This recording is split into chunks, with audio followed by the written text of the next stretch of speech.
That's north of Aberdeen, and that's the storm that's starting to get a bit of a hook on it. So I got to turn the lightning off so we can see that. If I can, there it is right there, that button. So that's a strange signature because all the lightning is coming from right here. Let's see what that looks like on velocity. Yeah, there's just a lot of upward motion with that. So again, this will be the storm to watch here. Let's see, Lawrence County, sky warrant active, okay. A lot of the radar nets, the storm spotters, they're all coming online. This is a fairly significant area of wind here near Fulton. Let's put that in motion real quick. Notice how that's starting to really flare up. Again, near Fulton, just south of there. Let's take a look at storm relative velocity in there. Oh yeah. So we're starting to see this line's going through some transformation here. And what this is telling me is this is a pretty nasty storm here in and around Fulton. And that is moving east. So let me put a storm track on that too.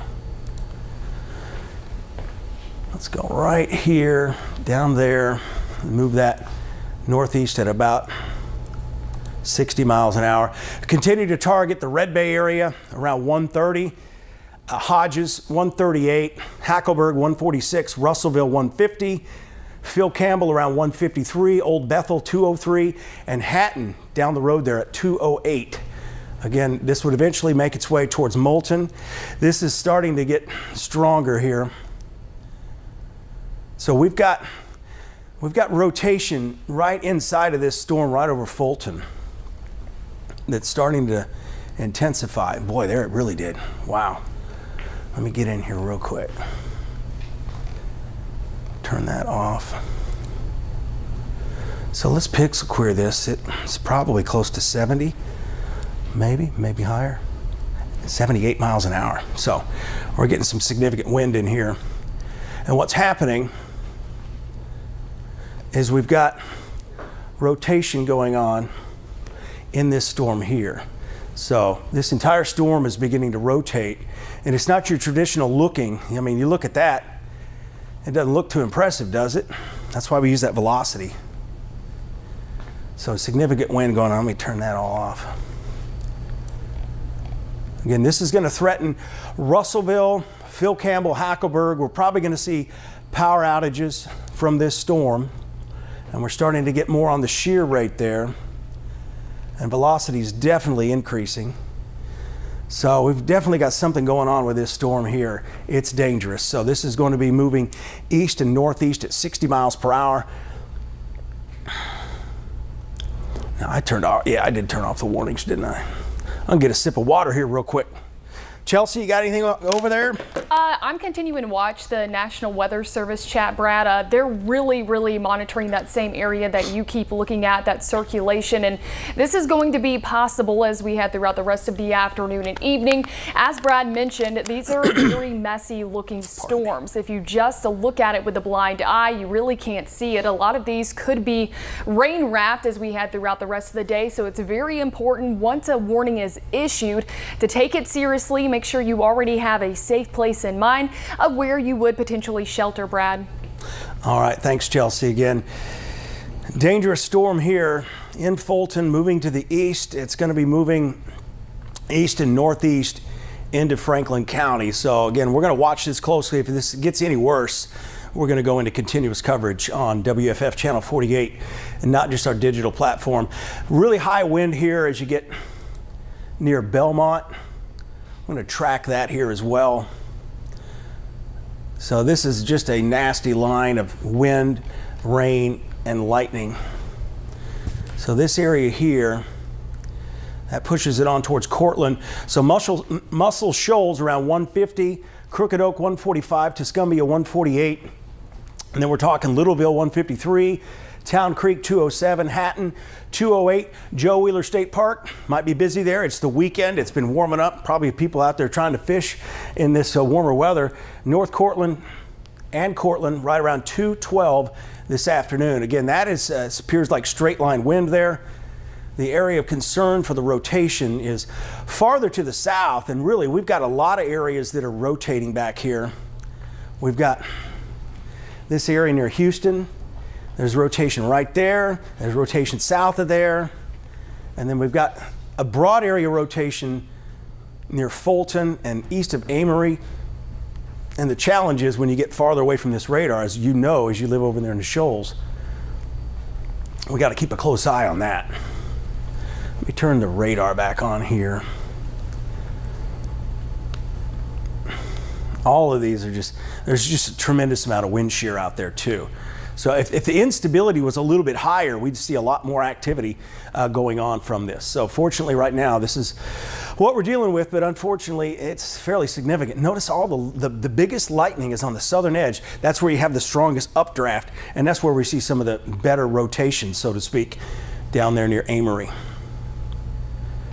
Look how this little thing was trying to become a supercell earlier, and it just gets absorbed into it's going to be the southern storms along that edge that are the worst.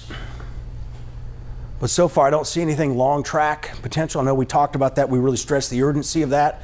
I don't see any long track items in here yet.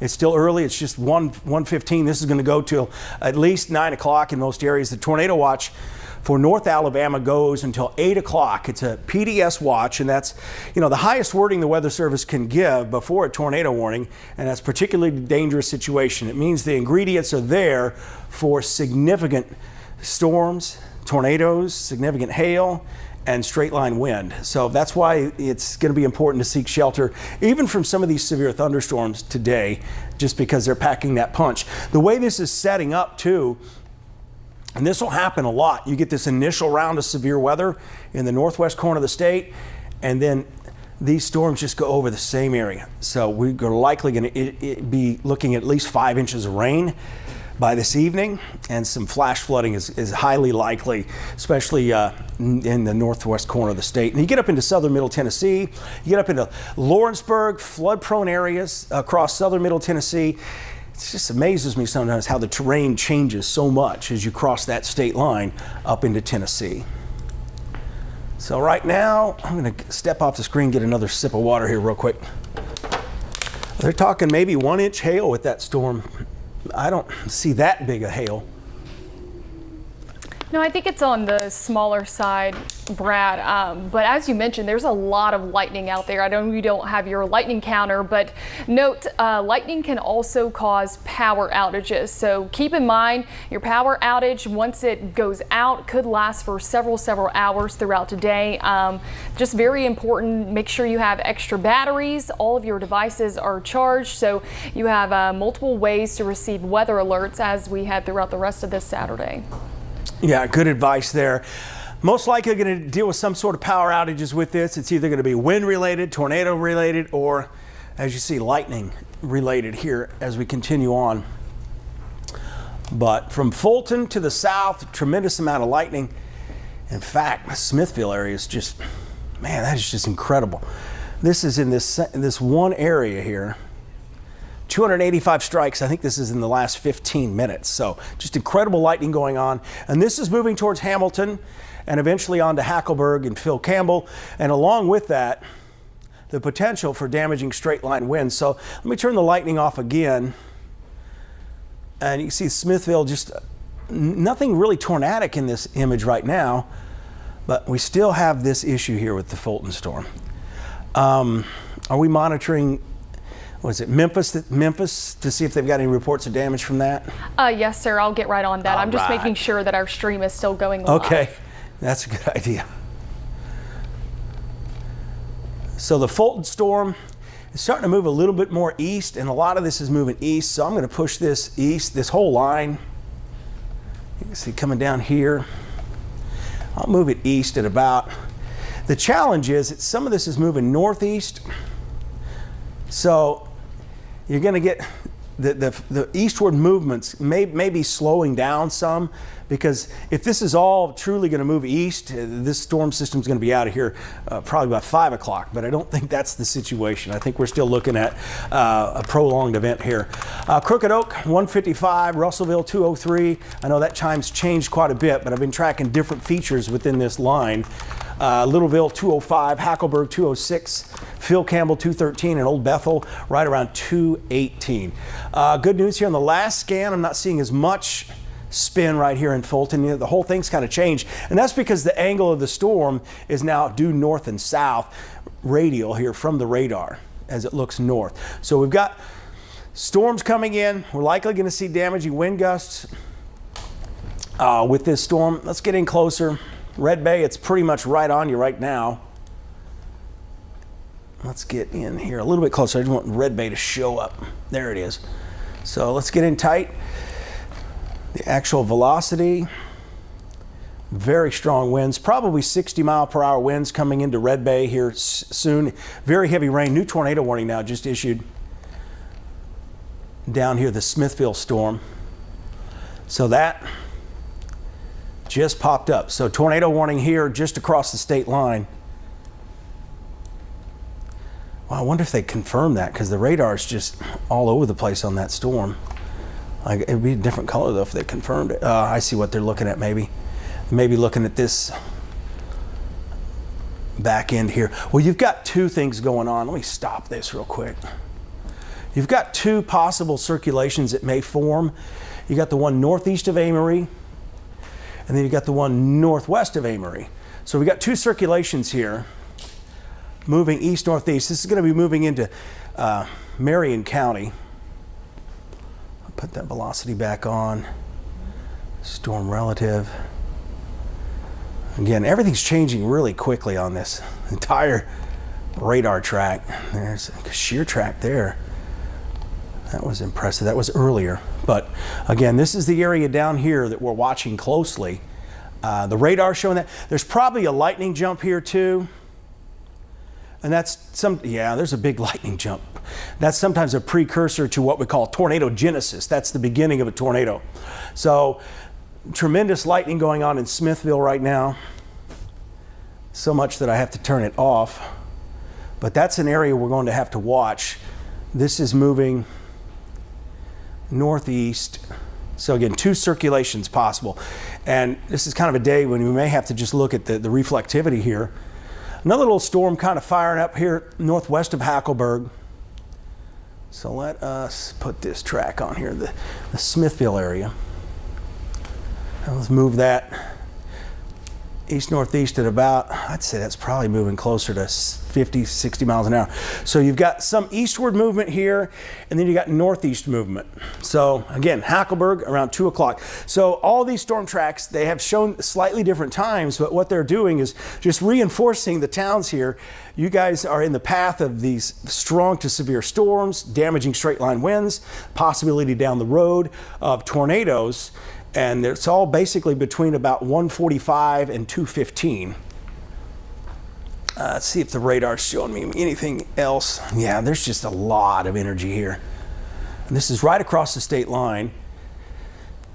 So we get into Smithville, tremendous lightning, and the possible tornado developing here on the side. That is just incredible lightning. So let's turn that off. And Brad, I'm looking at the Memphis chat from the National Weather Service. No confirmed tornado just yet. They are watching the Armory webcam. It just changed color. Is that confirmed tornado or is that considerable damage? What does that mean? I forget. Let's see. Confirmed tornado now. So we have a confirmed tornado in Itawamba, Mississippi. So Itawamba County, there's a confirmed tornado with this. Again, that's what the gray box here is representing. And so we've got probably damage here, and that's how it got confirmed? Yeah, weather spotters just confirmed it right after I said that, Brad. Okay, gotcha. Well, that's pretty incredible how it popped up so quick. Oh, yeah. All right, so let's get down here, and we're going to break into programming probably here in the next 5 minutes with this. Did they give a specific location on that? Brad, that's going to be near Amory, moving northeast 55 miles per hour.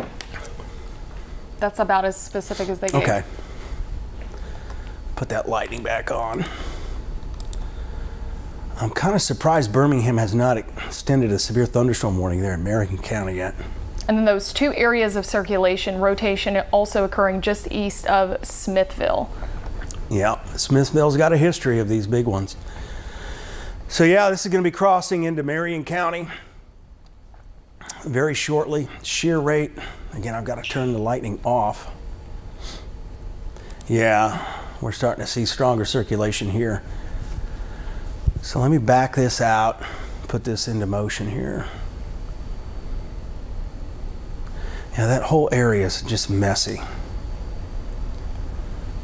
There could be more than one tornado in there from what I'm seeing.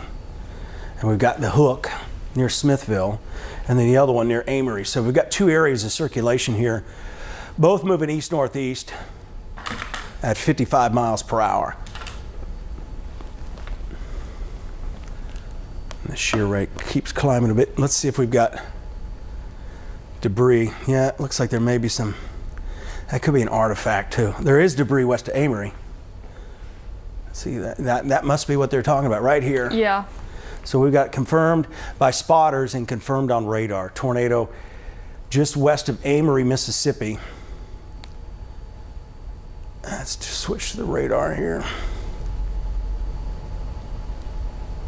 Boy, yeah, that's it right in here. And that's moving towards Smithville. So we're going to let this go a little bit farther. It's still about, I'd say probably 30 minutes away from our viewing area, but definitely worth another storm track for you. I'm going to put it on both of these areas. So we've got this area here, confirmed tornado, northeast at 55, and I'll even pump it up to about 58. So possible tornado moving towards Hodges. Well, it's confirmed right now. It's going to take a while to get there. So we're at 159 and it's currently 126. So there's a lot of time for this to change because we're kind of still in that situation where we may have a few issues with it kind of cycling through. Hackleburg 209, Phil Campbell 215, and Russellville 215 as well. That's this entire storm. There's two circulations down here though. One of them has produced a tornado. The other one could produce a tornado. And we've got a tornado warning just across the state line for that. Again, our viewing area begins up here with Hodges, but we can extend that here on social media and all of our digital apps. Let's see if that tornado debris signature is still showing up. And it's possible it's a brief touchdown. All right. Oh, I hit the wrong button. So there's our debris signature. Actually showed up a couple scans now. Near Amory. So we're going to watch that, see if it just continues. And what this is not debris signature here, most likely. So you got to really look at this closely. You get west of Amory, and that little blue center, that's what's indicating that we've had a tornado there. And we continue to see this, the shear rate kind of flag this area here near Smithville. So again, we may have two circulations about ready to cross into Marion County with that storm there. Storm relative velocity again. I'm going to go along this line now because it's getting closer to the state line. We're getting these higher winds now beginning to cross the state line from Waterloo to the south in Iuka. So right now crossing the state line, potentially wind gusts at 60 miles per hour, perhaps higher. The challenge here with this particular radar is it's looking due north and it's trying to sample a wind that's going left to right, so, or right to left, however you look at it. But again, it doesn't sample this wind very good, and that's the challenge here. The radar looking straight this way would be able to see that, but there's no radar close enough to see that particular angle. So Waterloo, again, stay away from your windows over here in western Colbert County. We've got high winds coming in on the order of 60, maybe 70 miles per hour, capable of damage, trees down, power outages, things like that. And as we go down the line, we get to kind of the southern edge, and that's where we're looking at the rotation within some of these thunderstorms. And we have had a confirmed tornado with that. So this area is going to kind of move to the east. As far as down the road, I think a lot of this is going to track right across the northwest corner of the state which leaves us watching these other areas here down to the south for impact down the road here into, say, Cullman and Morgan and Madison County, maybe even Lauderdale County, Limestone County. But it's these areas we have to watch closely throughout the entire day, and it's that area that's going to continue tracking east-northeast, because we're not going to get a lot of eastward movement until the front catches up with everything, and the cold front's still back to the west, I think probably just west of Memphis, and it's all along this line. And this is basically following up with those helicity tracks we talked about.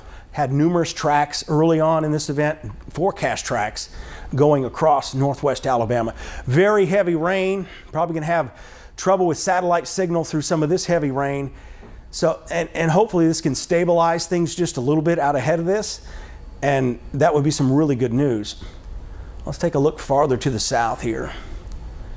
Once again, another look at those storms south. Storm relative velocity. Let's take a look at the debris.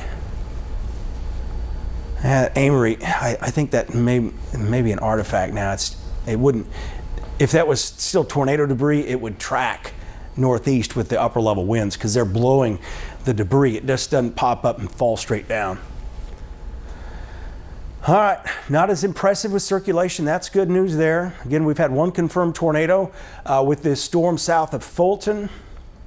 And it looks like it's going to continue mainly with high wind moving into Red Bay. Very high wind here near Tishomingo as well. That's right on the state line there, just to the west of Colbert County. Radar indicating maybe 70, 74 miles an hour. Keep in mind that's going to be looking up off the ground just a bit from some of this. I'm going to turn the radar back on, turn the lightning on. I'm just going to let this loop for a little bit here and kind of get your bearings here as we take a look at that. I'm going to take a quick break, a little drink of water. And Brad, as you were mentioning the heavy rainfall, I think that's something to not discount either. There's a lot of flooded roads being reported just north of the Tupelo area there, and a lot of heavy rain. We saw that earlier this morning.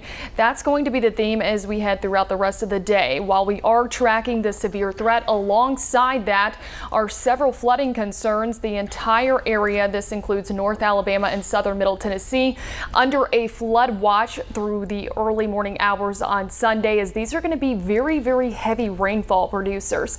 Area-wide, 3 to 5 inches possible, but some areas, localized areas, could pick up as high as 7 inches of rainfall. And this is going to be in a very short period of time.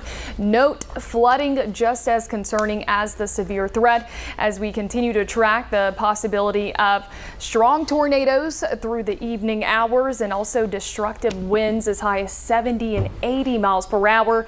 We do not recommend traveling throughout today. There's really no breaks between the storms. As we head into the evening, our current tornado watch, that's going to go through 8 o'clock this evening, but we could see an additional watch likely later on tonight, Brad. All right. Hey, thanks a lot, Chelsea. Again, I'm going to watch this area to the south. I'm going to talk more about that here in just a second. We're starting to get some separation. Okay, yeah.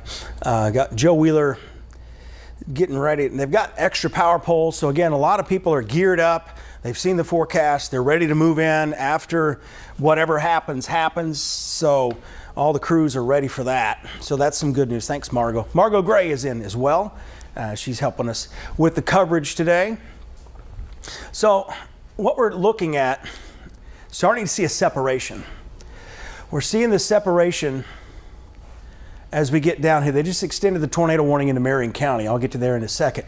But notice the storms here and just out west of Tuscaloosa and this big supercell near Meridian. So what we're going to see here is the potential for new supercell storms to fire up. And we're going to see the bulk of this is probably going to, it's probably going to end up in this area here. And then we'll watch the area to the south fill in. So the other thing we're noticing, and some of you picked this up earlier today on the radar, you saw that sliver of rain and you're like, oh, is this going to help us out? The problem is that was the upper level wind coming through, and we're seeing this surge of upper level wind move through, and that's why we're seeing all this activity really start to flare up. But there's another area of wind coming in on the southern fringes here, and that's what's triggering this little cluster here. And this is the likely area that's going to impact areas east of the shoals as we go down the road. And Brad, the National Weather Service in Huntsville now looking at a possible warning for southwestern Franklin County. Okay, tornado warning, you think? Potentially. Okay, let's go ahead and do a cut in here. Let's just go ahead and break into programming.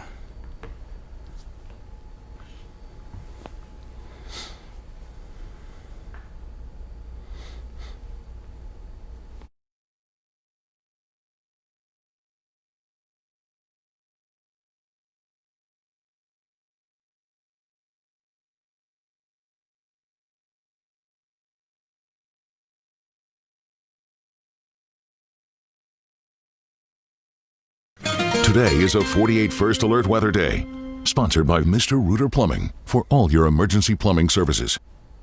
Well, good afternoon. I'm Chief Meteorologist Brad Travis with meteorologist Chelsea Aaron. Margot Gray at the news desk here by my side.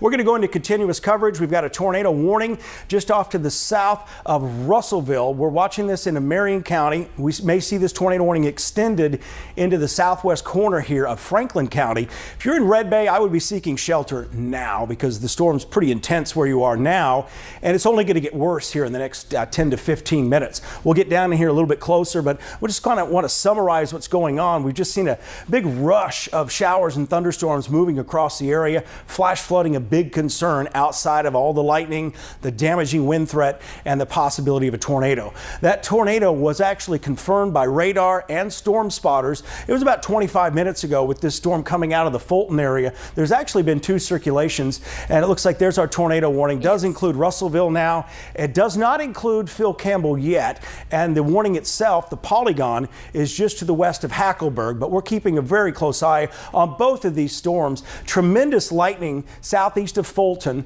Let's go ahead and put a storm track on this area, and there's 2 circulations we're concerned with. Here's going to be the first one, and I'm going to track this a little bit more to the right in case it moves a bit to the right. We're going at about 56 miles per hour with this. So we've got Hodges around 154, Hackleburg 201, Phil Campbell, we're looking at you there, and I think we're going over to Chelsea for some reason. Are we on the... we need to go over to Chief Meteorologist Brad Travis, make sure he's... Yeah, I'm not sure what happened there, but okay. So here's what we're looking at. We've got Phil Campbell around 209, Hatton 230. Now Hatton's way down the road. This is a big heads up for you in Hatton, and you're not under any warning right now, but this is that heads up that we said we would be giving you, about a 45-minute to an hour heads up with these storm tracks, and they continue to move to the northeast. We're going to get into the wind that's moving across the state line here in just a second. Another storm with a tornado warning west of Amory. That one's going to be impactful for us down the road. Probably about 45 minutes from now we'll be talking more about that. So we get down here towards the storm approaching Russellville, coming out of Fulton, and a lot of lightning with this here too. So going to put that storm track there, move it northeast. I'm going to put that one closer to 60 miles an hour. So Russellville heads up around 216. It's now 137. And if the storm starts moving faster, again, it's moving 55 to 60 miles per hour. So Russellville, 216, Littleville, 219, Old Bethel, 229, and then down the road, about an hour from now, Town Creek. It's raining there now. It's nothing severe there, but the lightning's definitely picking up. So we're seeing all this surge along the leading edge of that higher instability that's coming in. So we talked about hopefully the rain would cool things off, but that's not going to be the case, especially on the southern fringes of the viewing area. Now let's go through this area here. Let's just take a look at the wind velocity that we're picking up on radar. Let me take you back to the correct radar there. So we've got high winds coming into Cherokee right now, and it's possible they could be damaging winds as well. As we get in closer, very high wind on the west side of Cherokee, also Gravelly Springs, about ready to cross Pickwick Lake, Tennessee River, right there, just east of Waterloo. Moving towards Stewartville as well. Limekiln, Cherokee, I would be seeking shelter from the wind here. Again, this is high wind coming in from the west. The highest winds coming in due west, could be 70 miles per hour or higher, moving into Cherokee. Right now, no, I don't see a tornado signature with that, but we've got high wind all along this line. Red Bay, I would be sheltered in place. A hallway, pretty good idea with this storm. Stay away from your windows. Very high wind coming through Red Bay, and that is the wind that's eventually going to be moving towards Russellville as well as we get along Highway 24. I believe that's from Russellville to Red Bay. Rockwood, some lightning picking up. Phil Campbell, the lightning's picking up. The most intense lightning is this moving from Tremont, that is, right over Tremont. So when it comes to these types of tornadoes, when they don't quite show up as well on radar all the time, you look for where the most lightning is. That's where the updraft, the strong vertical velocity is in these storms, and that's usually where the tornado is going to be as well. And that can be a precursor to tornado genesis, we call it, the development of tornadoes. You get this lightning jump out there. So that's moving directly towards Hodges and Vina. So get in your shelter, Vina and Hodges, find that interior room. You want to find that small interior room away from all of the windows, and hang tight. This is coming in, and it's going to be active for probably 30 minutes or so, and then we may get a break, and then more storms are coming in later. So this is what we mean when we were talking about you may need to seek shelter several times during the day. This may be the first time for some of you. In fact, you were seeking shelter last night about 3 o'clock in the morning with that first tornado warning of the day from round 1. So I'm going to stop the loop here. I'm going to turn the lightning off too so we can get a better idea of what we're looking at. Here's our possible tornado. It's just southwest of Vina. In fact, there may be more than one tornado in this, and there's at least 2 or 3 areas of potential damage, and that stretches from Red Bay all the way down to near Vina and tracking to the east, and it's all along this area. Again, these are not your classic looking supercell structures. You don't have quite the hook echo yet, but the radar is indicating potential for damage with these storms. Again, Russellville, you're under that tornado warning, and everyone west of Russellville. Phil Campbell, I would consider yourself just on the outside watching closely. And I mentioned that other storm moving in from the southwest. We're going to go over to Chelsea here in just a little bit, check in with her, see if she's got any damage reports from these storms. Again, she's in constant contact with the National Weather Service office in Huntsville and relaying those messages. But just across the state line, we've had a number of circulations. You can see southeast of Fulton. They're really subtle in here, but it's that part of the aspect of the storm we're really concerned about. You get farther west, here's the next storm that's got a tornado warning with it. It's going to be southwest of Tupelo, but it's moving towards Tupelo. And before I go to Chelsea, I just want to kind of reset the radar here and show you what we are looking at, put all this into motion, and all of these storms are tracking to the east and a bit northeast. So we're going to see a majority of these type storms, and this one's looking more ominous and potentially dangerous because it sits. One of the things we've been watching, Chelsea and I've been here all afternoon, we've been watching the development of these storms, and some of them get choked off by the moisture coming in and the storm activity on the southern side. But if you get a storm like this and you start to get space, it's able to get that air that's not rain cooled, and it takes on its own environment, and that's why it can produce a tornado. So if you know someone at Tupelo, especially southeast of Tupelo, big heads up, that may produce a tornado here over time. There is a tornado warning for it, but it does not include Tupelo at the moment. Let's go over to Chelsea. Yeah, Brad, as you were mentioning, make sure you have your shelter place and plan, especially if you're under a warning. That covers portions of southwestern Franklin County at this time. Some good places to go. On our map here would be the stairs, the hallway, and also the closet. You want to be away from all doors and windows. A garage, not going to be a great a great place to go, because that's likely where your garage doors are going to blow in. The safest place of all, if you do have one, is going to be a basement or a storm shelter. Some other things you can do to protect yourself: make sure you have a helmet over your head. That's the most important part of your body. And note, a lot of the fatalities when we deal with tornadoes is going to be from blunt force trauma. So protect your head. You can use a helmet. You can also cover yourself with blankets or a mattress. Of course, safest place to be is going to be underground. A basement will work. If you don't have those areas, you also can reside in a closet and a hallway and potentially even a bathroom. We do not recommend being in a mobile home at all. As we head throughout the rest of the event, make sure you are checking on your friends, your families, and also your neighbors, Brad. Oh, great advice there, Chelsea. Again, something as simple as a bicycle helmet. Very lightweight, but that can protect you. Again, what she meant by blunt force trauma is you get picked up and you get thrown across the room, and that's where the damage happens. That's where you get injured. As with that blunt force trauma, you get thrown by the wind.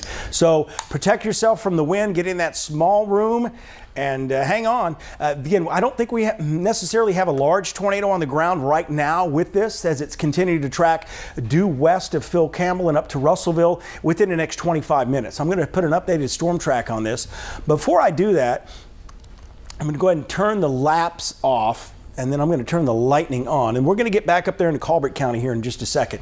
But where we have the most lightning is the biggest concern for the tornadoes and the large hail, because you have that stronger updraft, as I mentioned earlier. Looks like they continue the severe thunderstorm warning now to include Tupelo, but this storm here is probably going to track just to the south of Tupelo, and that tornado warning for Amory is probably should be discontinued there, at least on the southern edge of that. But as we get back in here closer, Florence, Muscle Shoals, very heavy rain. We're going to be dealing with flooding here within an hour, because we've got all this rain coming through Florence and Muscle Shoals. There is some good news with that. It may rain cool you. It may keep you from seeing the bigger storms down here to the south, as these may, I'm going to draw a line here. These may actually track. So this particular storm here is I dragged the wrong thing here. So as we take a look at that, did you push the button? Oh, forward? I'm so sorry, That's okay. Brad. I'll put you back on the radar. Just back it up. But that's, again, there's the future radar here as we go forward in time. We'll continue to watch mainly northwest Alabama for that threat for strong to severe storms as this continues to move to the east. Notice the temperatures out ahead of this also warming up close to 80 degrees. We're getting a little bit of sunshine well out ahead of all this mess, and we're just seeing a tremendous amount. The jet streams coming over us right now, way up about 35,000 feet in the air. The wind is being pulled apart, so it creates a vacuum, and that's why we're starting to see this just explosive development of showers and thunderstorms, producing torrential rainfall here. As we go through the rest of the day, we'll likely continue to see that. So the most concerning storm is this storm here that's moving towards Russellville, and I'm going to draw that line here and show you where this is most likely to end up, at least the edge of this, and that's pretty much going to take it in this fashion here. So down the road, we'll have to watch in and around Athens, Coxsey, out here, Joe Wheeler State Park. You get on the north side of Decatur out towards Trinity, Moulton, Cortland. Just a heads up, if you live in a mobile home, you need to be thinking about another place to go, because this storm here could still contain winds 70 to 80 miles an hour, and winds at 80 miles an hour can actually flip a mobile home. And anything above that does a lot worse damage. And the other thing you have to consider is trees around your mobile home. The trees, I've seen numerous trees, those pine trees, they'll just cut right through a mobile home. So heads up out ahead of these storms. Up here in the northwest corner of the state, we're really looking at just heavy rain and high winds. We don't have any reports of damaging winds yet, but I wouldn't be surprised if we start to see some of those reports, because Chelsea, we got a lot of wind here. East of Waterloo, north of Cherokee and Barton, a lot of lightning going on, but this is kind of the wind shift here. As you get west of this, that severe threat may weaken some over time, definitely here in the next hour, but it may not be over with for the rest of the day. And I know we all kind of look forward to the end of all this, right? This is just the beginning, unfortunately. Red Bay to Vina, just tremendous rainfall rate and high winds. And we're also looking at just a tremendous amount of lightning here with this storm. So you are covered. Probably getting homes struck by lightning. May have power outages due to lightning here. Again, make sure all your cell phones are charged, if that's maybe the only way you can get our broadcast here. Again, you can find us on our radio partners out there too. Chelsea's going to get our radio partners up for you, and then we're going to go through that. Again, down the road, you may lose power just to this strong gradient force winds that we've got out there, and that means you won't have television to watch. So you'll be watching on your phone. Again, when you start watching those videos on your phone, it really drains the battery fairly quickly. So make sure that battery's charged up. So as you take a look at this storm here south of Belmont and moving towards Russellville, this is where we have the tornado warning for. We've got a lot of wind here. Here's where we have our possible tornado. Anywhere from Vina down south just to the southwest of Hodges. It's going to be this area here. So we've got this area of concern for a possible tornado, and due west of that location there's a lot of high wind. So that could actually be the inflow into this developing tornado as well. I'm going to take a look at the shear rate in this same area. It's high. Take a look at the debris potential here. See if we've actually got a debris signature going on here. And right now it doesn't look that way. Let me loop this here real quick. case we didn't miss anything. What we're looking for is an area of blue that's separate from everything else. And we had that earlier with this storm, but we don't have it now, so it may be kind of cycling through. Also going to take this warning off. Again, there's that tornado warning for Russellville. It doesn't cover the entire county here, but we do need to watch that. I'm just going to go ahead and reset the view here, and we'll start back. As we start back, you can kind of see where the main line is, the axis here, so to speak. This is not moving due east for the rest of the day. This is just a moment in time, so to speak, where we'll continue to see the thunderstorms develop. Eventually, this is all going to move east once the front gets involved and catches back up. But it's out ahead of all this. We continue to watch the separation here, and that's the thing to watch. Notice this storm here near West Point. I have to watch that. I'm going to have to watch this storm. That's a dangerous looking storm southwest of Tupelo. We've been talking about that. Also moving into Russellville. The more this area clears out from Guin south to Fayette, all it takes is a moment's time when you get that surge that's just right with the wind shear coming in and that deeper moisture just near Hamilton. The winds in Hamilton are probably gusting out of the south at about 35, 45 miles per hour with that particular storm, just the inflow into that. And it's just, again, dangerous over here west of Russellville. We're going to get in right now into the Russellville area. So as we take a look, this is all east of Red Bay. However, there's still some strong gusty winds on the backside of Red Bay, and we're still watching that storm that's south of Tupelo. So your threat's not over. It's not over for anybody yet. Turn the lightning back on here, and there's just a tremendous amount of lightning all surrounding the same area where we have a possible tornado that may or may not be developing here as we speak. It's moving east, northeast towards Russellville. Let me turn the lightning back off. Again, this is one of those days where we just have so much lightning out there, and the lightning is going to create power outages. This area near Vina, let me pixel query this wind here. Once it catches up here, it's probably on the order of 80, 81 miles an hour. So there's a lot of wind in that storm near Vina. So that's capable of damaging winds. That's enough. You need to be seeking shelter in your home just for the wind here alone, approaching 80 miles per hour, and then a possible tornado circulation within that storm as well. And this is on that southern fringe of that storm. So we're going to watch the backside of this storm to see if it kind of starts rotating a bit. I don't see a lot of strong rotation in there, but the Vina area right now is the one that has the biggest influence. Talked about losing power. Let's go over to Chelsea Aaron with the latest on where you can find us on the radio. Yeah, you can find us area-wide from west to east on the radio with our current radio partners. Now, out west in the Shoals, Florence, that's going to be WFIX 91.3. These are all great tools. You can find us on the radio. You can also find us streaming if you can't watch us on television. Now, in Athens, we're on WKAC AM there, Mix 96.9 here in Huntsville. That's going to be FM. Way FM also there, 88.1, 88.5 WJIA in Gunnersville, Rainsville 103.1 WVSM, Scottsboro WKEA 98.3, and for our southern middle Tennessee folks, they're 1440, that's going to be WZYX. I would plan ahead for power outages. If you haven't already dealt with some, I'm just looking at the current map of Alabama power outages. Lauderdale County, that's our highest number right now, about 240 people without power, and we do expect that number to grow as we head throughout the afternoon and into the evening. Again, we do have a currently tornado warned storm. At the moment, no confirmed tornado there in Franklin County, Brad, and we continue to track these developing storms out of northern Mississippi. Now, thanks a lot, Chelsea. Again, a lot of people may be losing power. Again, you always rely on your cell phones, but sometimes the cell phone network can go down. There's all sorts of things that can go wrong with your normally scheduled day when we get these interruptions. So again, great information there. Right now out in the Shoals on WFIX 91.3 out of Florence. Just got a report of, let's see, we have dime-size hail reported. This is going to be in Lawrence County. That's going to be along Highway 33 and Alabama Highway 24 in the same area. Just had a tree reported down. So we're starting to get some reports well out ahead of the main area of severe weather that we're detecting on the radar. And that is just to the west of Russellville. And I know you guys have been seeking shelter in Russellville and Rockwood and Hodges here for the last 20 minutes or so. We continue to see the rotation here on the back edge of the storm, but it doesn't appear like tight rotation, but we've got a lot of wind here too. So that's a big concern. We got the straight line wind coming in, and let's go down here a little bit closer here. As we get in here, what we've got is this high wind, probably 70, maybe 80 mile an hour wind, just to the west of Russellville.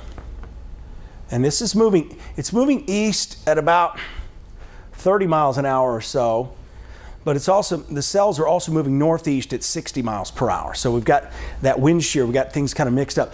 So right now, the highest wind here and the possibility of a tornado is about 15 miles to the southwest of Russellville, and about 7 miles to the west of Hodges, and I would say probably 11 miles west of Rockwood. And that's going to continue to move to the east at about, I would say probably 40 miles per hour or so at the very least.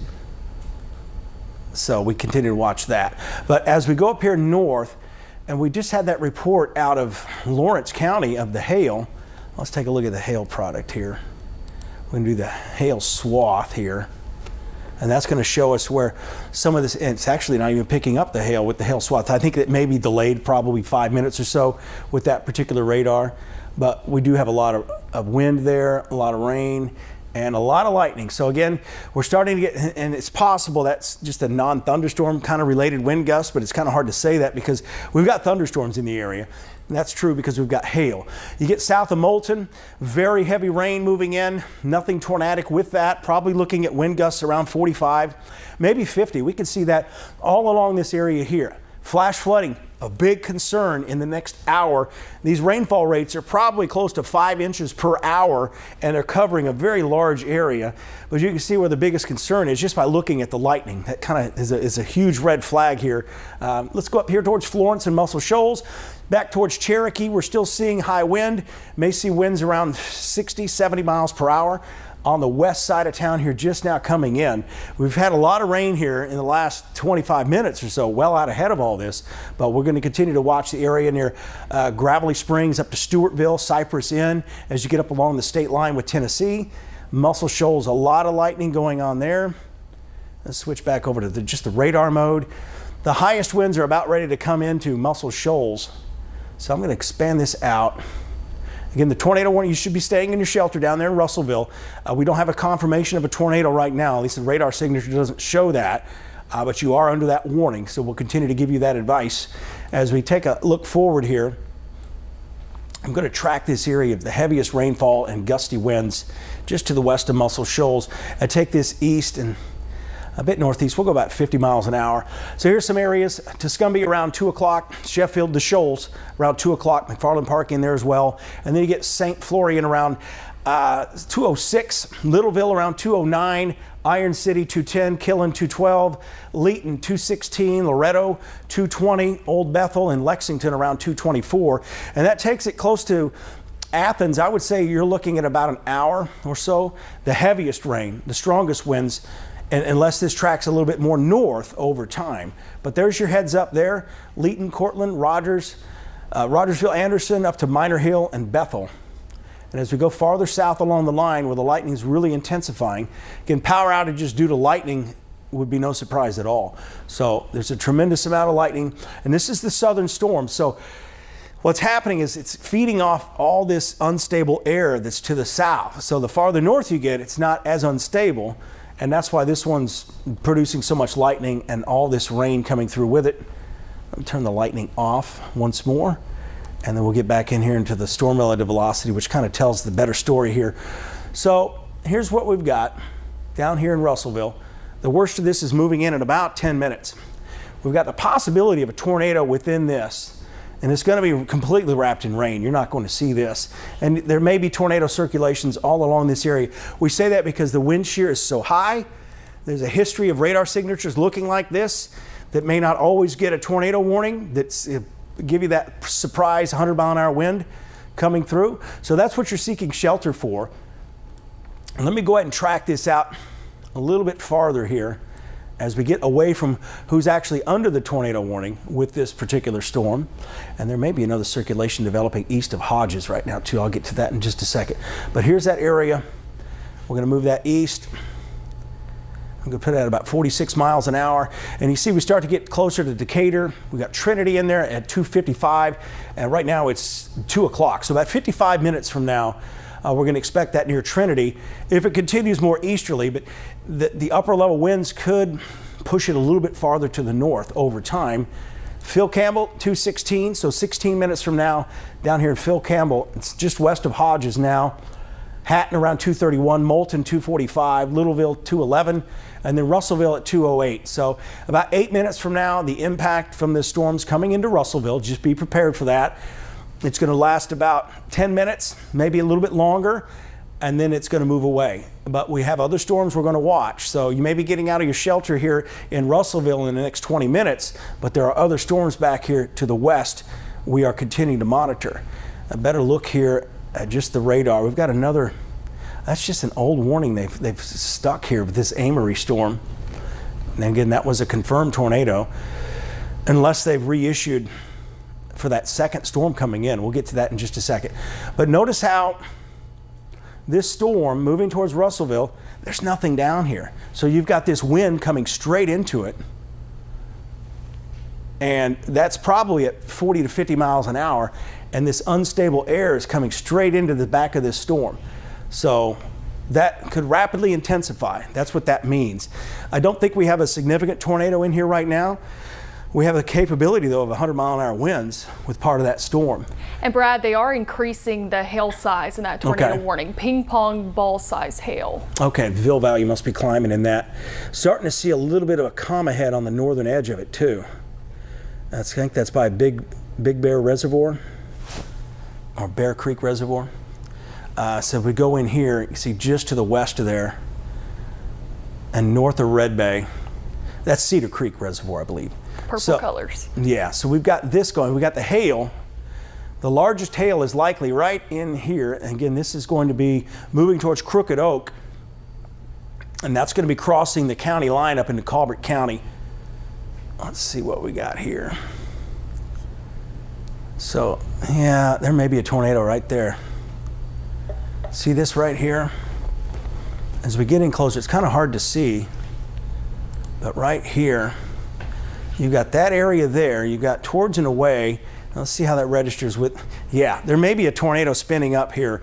This may be a spin-up tornado on the northern side of this, away from where we had that other circulation. So I'm going to put a storm track on this. I'm going to go ahead and put that into motion, get a good idea where that signature is going. So again, we've got this comma head on the northern edge.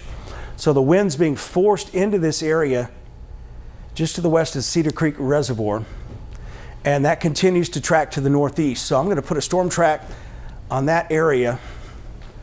That's moving more northeast at about at least 42 miles an hour. So down the road, we're going to watch this area. So again, this could threaten the Muscle Shoals in particular here on the southern edge of the shoals. And that may be moving in around 238. So we've got what I would call a comma head here, and it's also where we have large hail and a possible tornado wrapped in rain moving towards Muscle Shoals. No tornado warning yet for that storm, but I would definitely think about where you're going to go here by about 240 over here in the shoals, and that includes down here to Leeton and any points in between.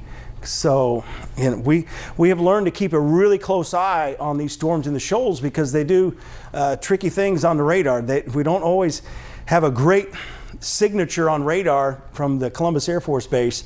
So that's why we use what we can here, and especially looking at this comma head on the back edge, and we get large hail going on there. Again, ping pong ball size hail possible with that storm. Let's see what the lightning's doing in that particular area. The lightning's increasing farther north too. Whereas initially all the lightning was in the southern part of Franklin County, we're starting to see that lightning really increase, especially up where we have this little comma head on the northern edge. So I would be seeking shelter in Littleville right now, in Crooked Oak, seek shelter, damaging straight line winds or a possible tornado with a 100-mile-an-hour wind kind of tornado coming in from the west. Turn off the lightning again. Very large hail coming into Crooked Oak, and this is eventually threatening Muscle Shoals, an area to the south. I think we got Hawk Pride Mountain in that area as well, eventually towards Leeton. A tremendous amount of lightning going on with this storm, and also very heavy rain, large hail. Let's take a look at the shear track here. That's not really telling us much. Shear rate. The shear rate's the highest here. This was the initial tornado potential here, and I think this is the highest wind near Rockwood. You're getting right along Highway 24 here as you get west of Russellville. I'm going to go ahead and turn the radar back on there. And that's the area where you would look. There's going to be kind of a rain-free base here. You probably got a really good visual of this. Storm Spotter's got a real good visual of this here north of Hodges and then near Rockwood. You've got the large hail west of town as well. So Belgreen right now is where that tornado circulation is. So you need to be in your shelter there if you haven't been right now in Belgreen. The worst of it's about to move in as we speak. So you get here towards Belgreen. Here's our high wind, but then again, there's high wind as well that's trying to hide from the radar, so to speak. I think we've got that over there, just about ready to move into Crooked Oak. So winds maybe in excess of 80 miles per hour moving into Russellville. Current time is 2:05, and we expect this to move into Russellville around 2:15 or so. And you've probably been in your shelter for a while. I know it's uncomfortable in some of those storm shelters. It gets hot. So again, bear with us. This is going to come in about 10 to 15 minutes, and then it'll be over in about 10 to 15 minutes after that. So you're talking about a 30-minute time to hunker down with these storms. And here's the lightning. A lot of lightning. Very intense lightning going on. In fact, this is becoming continuous lightning, which is another indicator that a tornado could form. You get these lightning jumps out there. So I'm going to reset the view here. That storm south of Tupelo keeps kind of turning. Again, we've got this window of opportunity for these stronger storms to capture this unstable air that's coming in right over Hamilton. Most of this tracking east-northeast, but the leading edge here will continue to bring in heavy rainfall into Moulton and Hartselle, and gusty winds coming in. Decatur starting to get noisy on the west side of Decatur, Athens up to Pulaski, and even around Waynesboro. You've had additional strong thunderstorms come through, and each time this rain picks up, you get these strong gusty winds, and that can also take out power and power lines. As we go into Florence right now, get in closer here towards Muscle Shoals, Leeton. Again, the lightning's it's been intense, but it's about to get double the intensity.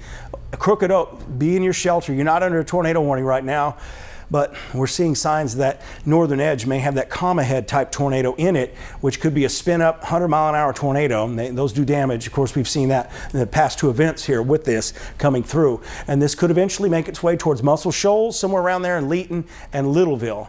So you need to be thinking about where you're going to seek shelter here. Littleville and around Muscle Shoals, keeping a real close eye on that. A tremendous amount of lightning. Velocity data, and I'm going to turn the lightning off again. So we continue to see circulation about 5 miles west of Russellville, a secondary area circulation right on the Colbert County line, and it shows up much better on what we call the storm relative velocity. So you can just see high wind coming into Russellville, possible tornado within that high wind. So let's get in a little bit closer here. It's pretty much right on the east side of Belgreen. And this is going to be Highway 36 south of Highway 24. We got Bell Road in here. So we're going to go a little bit more street level into Reedtown. You got Highway 43 coming out of Russellville. Get out by the sheriff's office. It's just west of the sheriff's office. And we're getting even more wind coming in now with the velocity. So very high wind. And this is kind of in the area we're concerned with. Let me turn, I got the lightning off. I'm going to stop the lapse here. So what's going on with this storm here? You've got very high wind coming in on the south side. These winds are probably increasing to maybe over 50 miles per hour. This is going to be the inflow into this circulation right here. Then you've got large hail right here, just south of the reservoir and just north of Belgreen. And then you may have what's called a rear flank downdraft come down on the back side of the storm, and that's where you can get tornado genesis. You can get the tornado form. I think we're kind of right on the edge of that. We've definitely got the wind coming in to the backside. So what happens is this hail falls.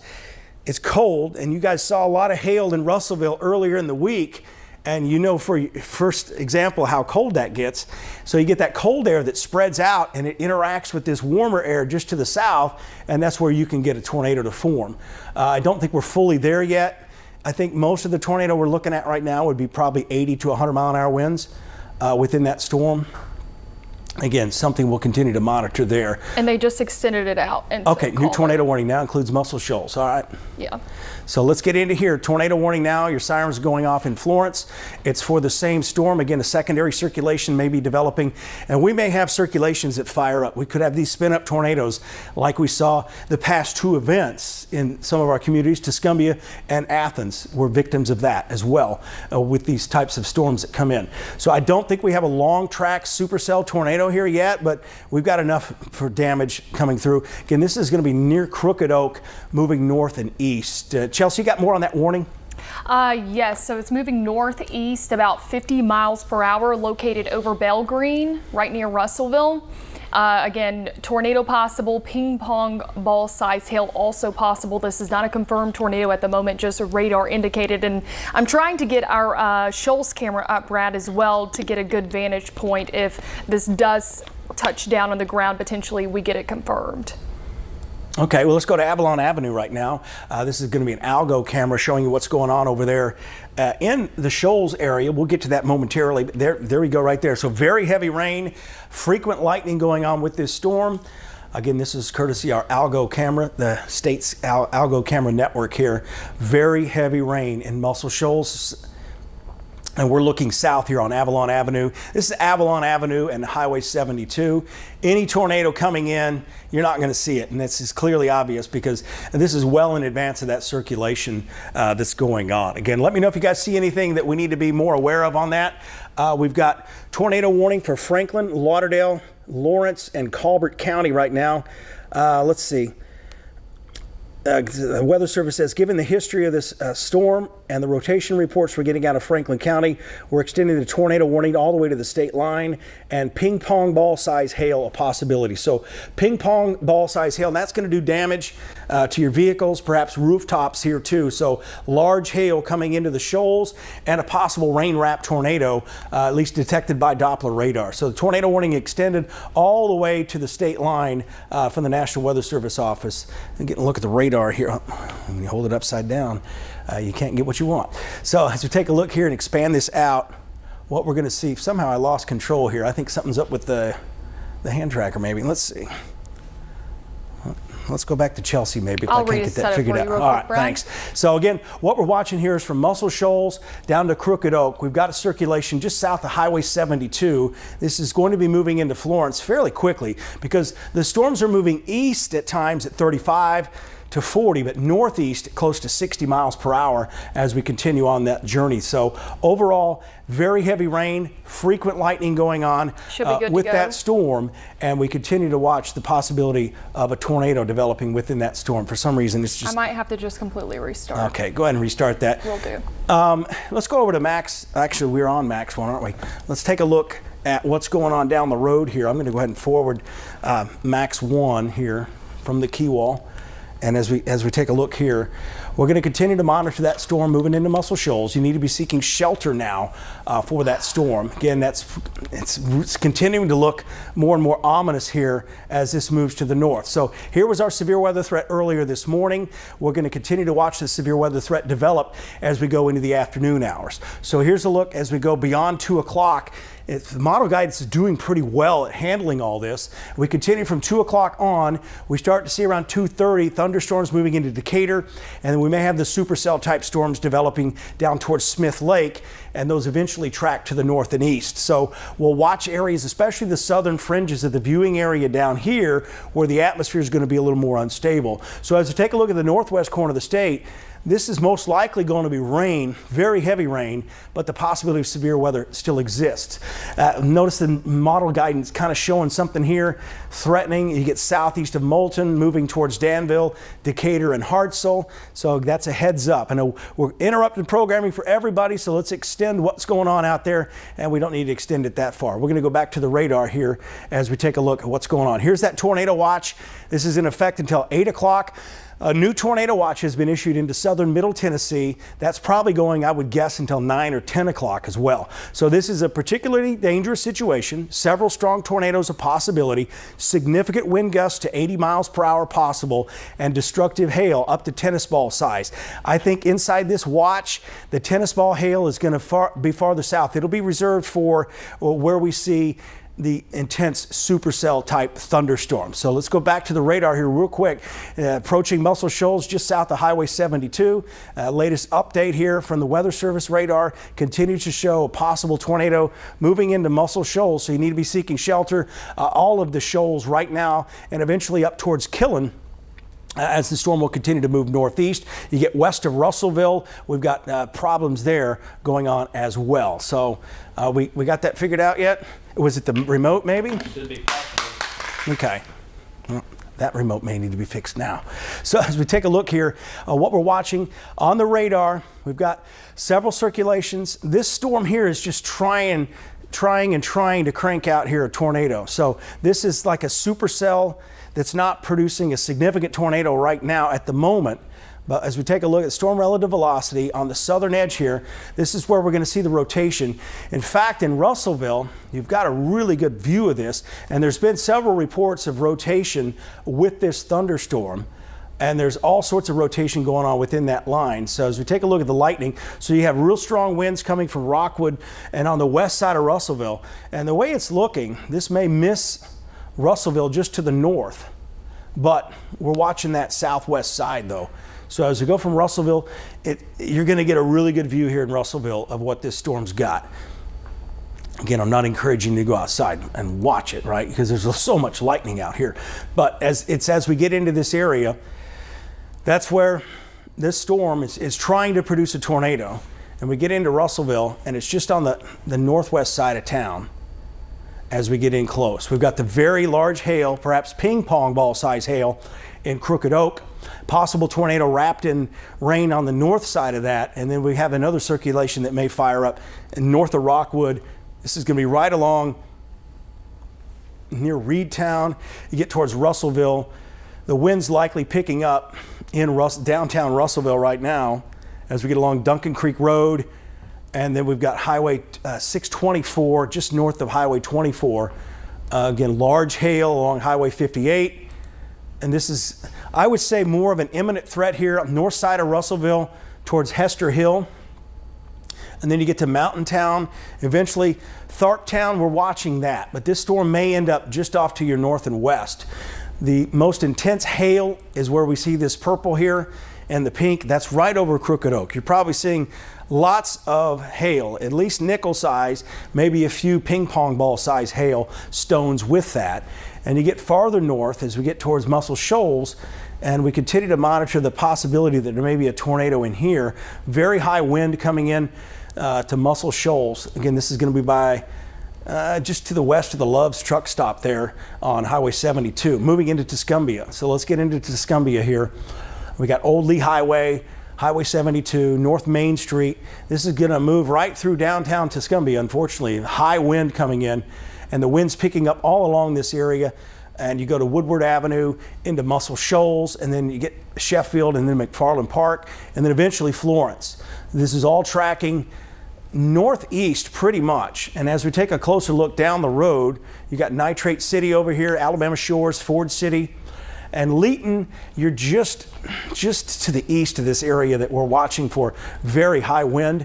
Let's take a look at the lightning, and this tremendous lightning going on from Sheffield down to Tuscumbia. This is just continuous lightning, one bolt after the next coming in to Tuscumbia.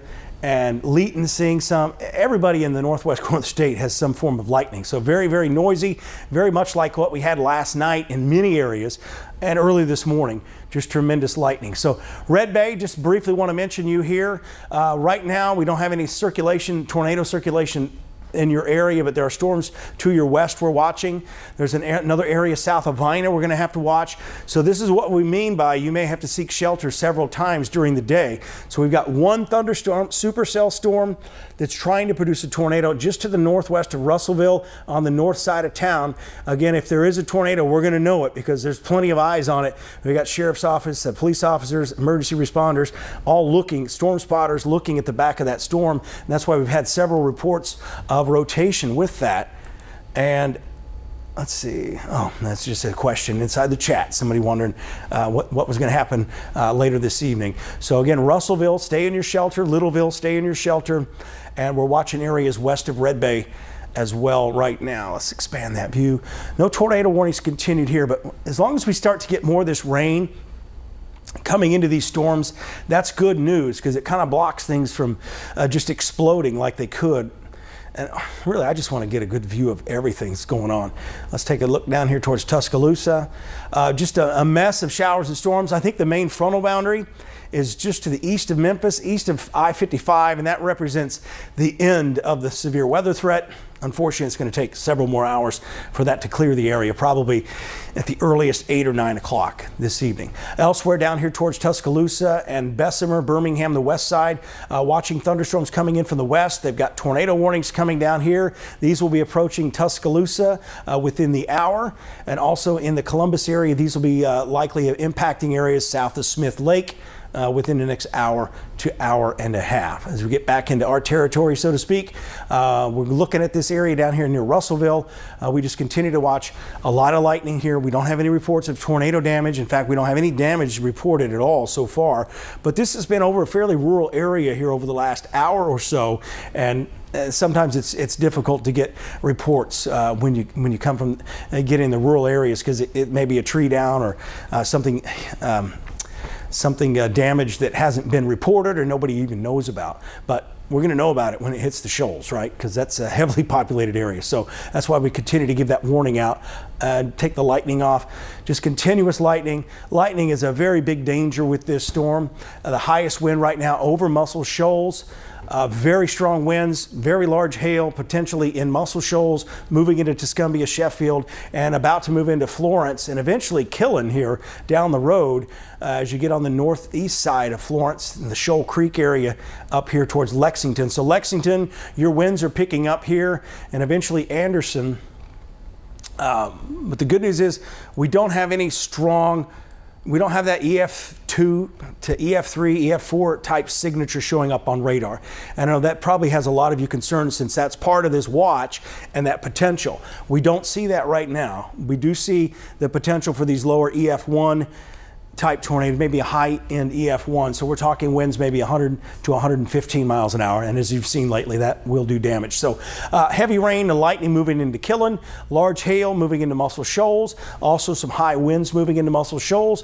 And the large hail continues to kind of be confined back here from Crooked Oak, but a lot of these hailstones can end up farther to the north as well. As we take a look at the velocity, still indicating high wind, especially in Muscle Shoals. And we're getting a little bit more twisting wind down here, at least on this latest scan here. Let's get in closer here. We've got some colors together here, and that's always concerning when you're looking at the possibility of a tornado forming. And it's actually in the area that doesn't have much rain, so the sampling in this area is not very good. But the fact that's on the back side of this area, we'll have to watch this storm over Russellville now and up to Hester Heights.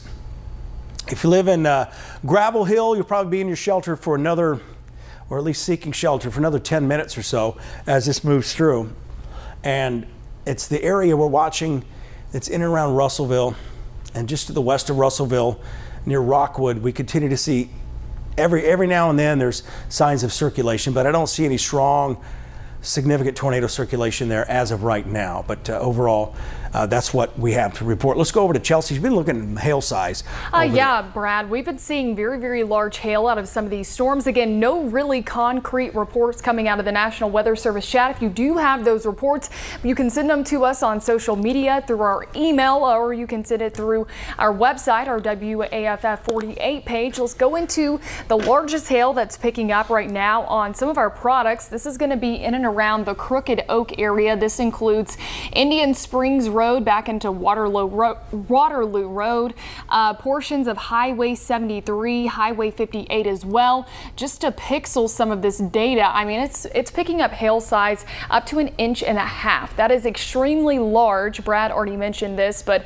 this kind of hail will do damage to potentially your vehicles. If possible, if you're not under a storm like this, I recommend, if you're farther down the line to the east, try to put your car underneath the carport or something. Of course, please stay safe. We do not recommend doing this if you're underneath a severe warned storm or a tornado warned storm either.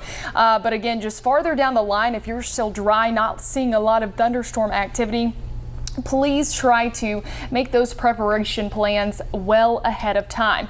Very large hail like this could do damage to your vehicles, potentially even part of your property and residence, if you do have siding there on your home. Of course, we will continue to keep you updated as we head throughout the rest of the afternoon and evening. Still no confirmation on a tornado yet. This is coming directly from the National Weather Service, but plenty of reports of people seeing rotation with that storm. Again, not seeing any debris with this. We do have a severe thunderstorm warning. This covers portions of Franklin County all the way up into Lauderdale County. Also, that tornado warning that covers portions of Franklin up into Lauderdale County as well. It is very messy. We're seeing multiple signs of rotation, quite weak rotation at the moment, but this could recycle and spin up quite quickly, becoming stronger potentially. So that's why we want you to go ahead and be in your safe place if you're not already. Yeah, good advice there. Again, just stay put. We've talked about this for several days, and so far it's not as bad as we had anticipated so far. I mentioned that. We're still just in the early stages of all of this, but we continue to see that large hail that Chelsea was mentioning. North of Littleville, this is going to be moving towards Muscle Shoals and over there towards Nitrate City and Leeton. Ping pong ball size hail. That's 1.5 inch hail. And then eventually down the road, Rogersville. In addition to that, there's a tremendous amount of lightning. I'll put that back on the screen here in just a second. And then we've got the flash flooding threat. That's really going to be a big concern here if it's not flooding already in some of these areas. Rainfall rates about 5 inches per hour with this area, showers and storms moving over Muscle Shoals and into Florence. Down to Rockwood, we continue to watch these areas, but overall, we're mainly confined to this Muscle Shoals storm right now. Let's expand the view out. I'll turn the lightning back on here. And what we're going to see is a lot of lightning, especially right over Muscle Shoals. And we're watching the back edge of all these storms back here to the west. We continue to keep an eye on storms near Tupelo moving east-northeast.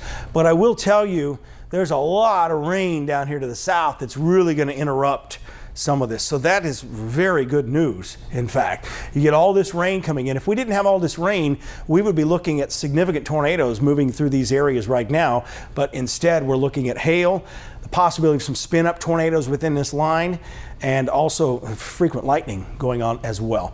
Down here to the south, we'll watch these areas down here towards Smith Lake. This is all moving to the north and continuing to move north just very quickly. These are moving at about 60 miles an hour. Near Columbus, these storms are tornado warned storms, but there's no confirmation right now of tornadoes with that storm near Columbus. That's eventually going to move it to Lamar County and up into Marion County, just off to our southwest of our viewing area. New severe thunderstorm warning that does include Giles County up here and Pulaski, the northern edge of this, showing signs of high wind coming in. Large hail also on the menu with that storm. Let's take the lightning off. The hail size may be getting higher in this storm. Yeah, Brad, we're getting reports of baseball size hail now in Colbert County. Okay, we're getting baseballs now. So keep an eye on those cameras. Baseball size hail now reported from this storm here south of Tuscumbia. That is going to do damage, and that is loud. And you may smell pine too, because when you get that large of hail, it shreds the pine trees. So if you smell that pine, it's not, a lot of times when you smell pine, it's because a tornado's coming through. But this could be just the hail that's creating, and that roar. There's going to be a loud roar coming through with this, with the large hail that's hitting all these rooftops in this heavily populated area. And the worst part of this is going to be just on the east side of Tuscumbia, all along Highway 72. And you get down here where you get to Decatur Street, get ready, Maple Street. This large hail is coming in, and we can clearly see it. In fact, I'll put the hail track on here too and see what we get with that. Let's see if that's caught up. So this is the history of hail this storm has had over time. So a lot of this at this time was probably closer to dime and nickel size, but now we're getting baseball size hail, which is that 3.5 inch hail. So that's some big hail. So be careful. I mean, the hail, if you go outside in this hail, I know there's going to be the urge to go out and take a picture, a selfie or something with all this hail. Don't do it, because you've got hail that can knock you out, make you unconscious, and you've got lightning out there with all this hail as well. So just a tremendous lightning storm. Oh, man, look at all that lightning.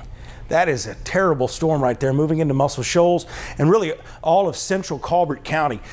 Frequent lightning, you may be losing power due to lightning. There may be homes getting struck by lightning, and then the hail itself damages. So you get into this baseball-sized hail, and that's just a whole different ball game when it comes to tracking the hailstones and severe weather coming in. And I'm lost. And Brad, this is an incredible report we just got. This is coming from Lawrence County, Moulton.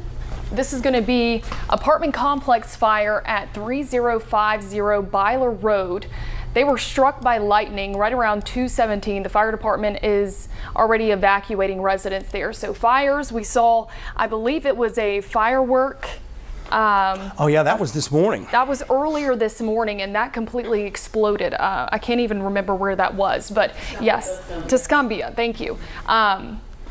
Again, this is going to be 3050 Byler Road, Moulton, struck by lightning. Just please stay inside if you can, even if you're not under a current warning. This includes severe thunderstorm warning and also tornado warning. Lightning not only going to cause power outages, but could potentially cause fires. Brad. All right, here's a look at the algo camera again. If you can get that hand tracker up again, I think we lost it again. Okay. But we're looking here on Avalon Avenue and Highway 72. In this particular area, Muscle Shoals, we're not seeing the hailstones yet, but again, I think it's just south of this location. But the lightning is continuous, it is tremendous, and it is dangerous out there. As you just heard from Chelsea, we've had a fire with this storm earlier. Actually, it's a storm east of here that we're watching that. So again, tremendous amount of lightning, very heavy rain with this storm here. It looks like a new severe thunderstorm warning may have just come out for Franklin County. So let me read that. Franklin County, again, we've got a new severe thunderstorm warning. That Brad, does include your hand tracking should be Russellville. good. All right. So there's our tremendous lightning going on there. And it's not working yet. Yeah, see, I'm able to push the button, but it's not actually letting me do anything. So I'm going to go ahead and stand over here, switch remotes. Maybe that'll work. I just switched them though. Technology, everybody. So again, this one's not working either. So again, what we're watching is this lightning coming into Muscle Shoals. Large hail. We've had baseball size hail reported with that, and there's also the potential that we have damaging wind gusts and a possible tornado may be wrapped in rain within this storm here. Again, it's in Muscle Shoals and Leeton. This is moving towards Killen and Anderson and Rogersville. And Leeton, you're probably going to get the brunt of this hail, and the lightning is really picking up here in Leeton. That'll continue moving east-northeast towards Anderson, Rogersville. You're kind of on the outer edge of this tornado warning. They've extended the severe thunderstorm warning to the north along the path of that storm, so we'll continue to watch that as well. But right now, the biggest brunt of this storm is the hail and the lightning. And when you have that large a hail, the reason the hailstone size is so important is it tells us how strong that updraft is, because it takes a tremendous amount of wind to take a hailstone 30,000 feet up into a storm, and then that hailstone drops and you get that terminal velocity. That's how you get all the damage, and that's how you get injuries from hailstones. This may move towards Joe Wheeler State Park too. May have some people camping out there, and hail baseball size will damage a lot of things and may put holes in RVs and things like that. So that's another thing to keep in mind. RV is no place to be with this storm moving in. Again, this is moving towards Rogersville. It's going to be close to the Joe Wheeler State Park over here near Coxsey along the Elk River, and just north of Cortland, the old paper mill, which is now the hypersonic weapons plant over there in north on the north side of Cortland. So Muscle Shoals continues to see very heavy rain, significant lightning, and the possibility of damaging winds, and maybe even a spin-up tornado inside of this storm. And as this hail, the problem with the hail, you get that tremendous updraft. at some point you're going to get a strong downdraft that may be around 80 miles per hour from that hailstone. So again, watching that very closely. Could you just expand the view at least out on that? That way we'll at least have some bearings, and go ahead and put that into motion. So we'll just continue to watch. Again, on the... It's not going to like that. Yeah, I didn't like that at all. Okay. Yeah. See, what we have is this hand tracking, and it senses where my hand is, and it usually works really good until right now. As we take a look at Muscle Shoals and Florence, tremendous lightning going on there. That is moving towards Anderson and eventually up towards Pulaski. Other areas we're starting to monitor with very heavy rain, frequent lightning going on from Athens down to Decatur and Priceville. And let's see if I can get control of this. It seems like it should be working, but it's not. All right. Stepping off the screen first. I'll step off. We've reset it a couple times. Reset your view. Okay. So all this is moving northeast. The only good news we have is this heavy rain coming in from the south. It's kind of blocking off the deeper moisture and the instability coming in here on this area just south of Russellville. So we've got some hope here that we're going to weaken some of these storms with all this heavy rain coming in from the south. And as we do that, let's just go ahead and switch over to Max and just restart all those computers that are tied to links. And I'll go over here and we'll take a look at Max. Let's just go ahead and go forward here. Put this into motion. Are we on Max 1? Click the button, Max 1. Should be on Max 1. All right. Once you get into it. Well, this isn't moving forward either. So anyway, if you can hear us, will you put on Max 1, please? Okay, Max 1 is full. All right. Okay. So we'll just continue to stand here and track these storms coming in. Here's another look here at the overall storm system coming in. The northwest corner of the state's the one under the gun right now. And then as we go down to the south, we continue to see these strong to severe thunderstorms and possibility of severe weather moving in. Here's the next rad radar. You see the tremendous amount of lightning coming in over the northwest corner of the state. So far, this is just confined here from I-65 out to the west, and this will continue to move to the east as we go through time. So probably looking at storm tops here, very strong storms, large hail coming into Florence. The east side of Florence is really the area that's most concerning here with this possible tornado. We haven't had any tornado reports. So far, no structural damage to report, but we do have areas of circulation we continue to monitor. This area just off to the northwest of Hatton, up on the south side of that storm, we'll watch that closely. This, again, is the shear rate, and what this shows you, as we go to the velocity, what this is going to show you is where we have the twisting wind. We don't necessarily have a lot of that going on with this particular storm. So there's some good news. However, this is a dangerous storm. We're likely getting homes struck by lightning and damage to rooftops here with that large of hail. Again, we had baseball-sized hail reported with this storm, and we'll continue to see some of that. But we're not seeing that hook echo on the back end.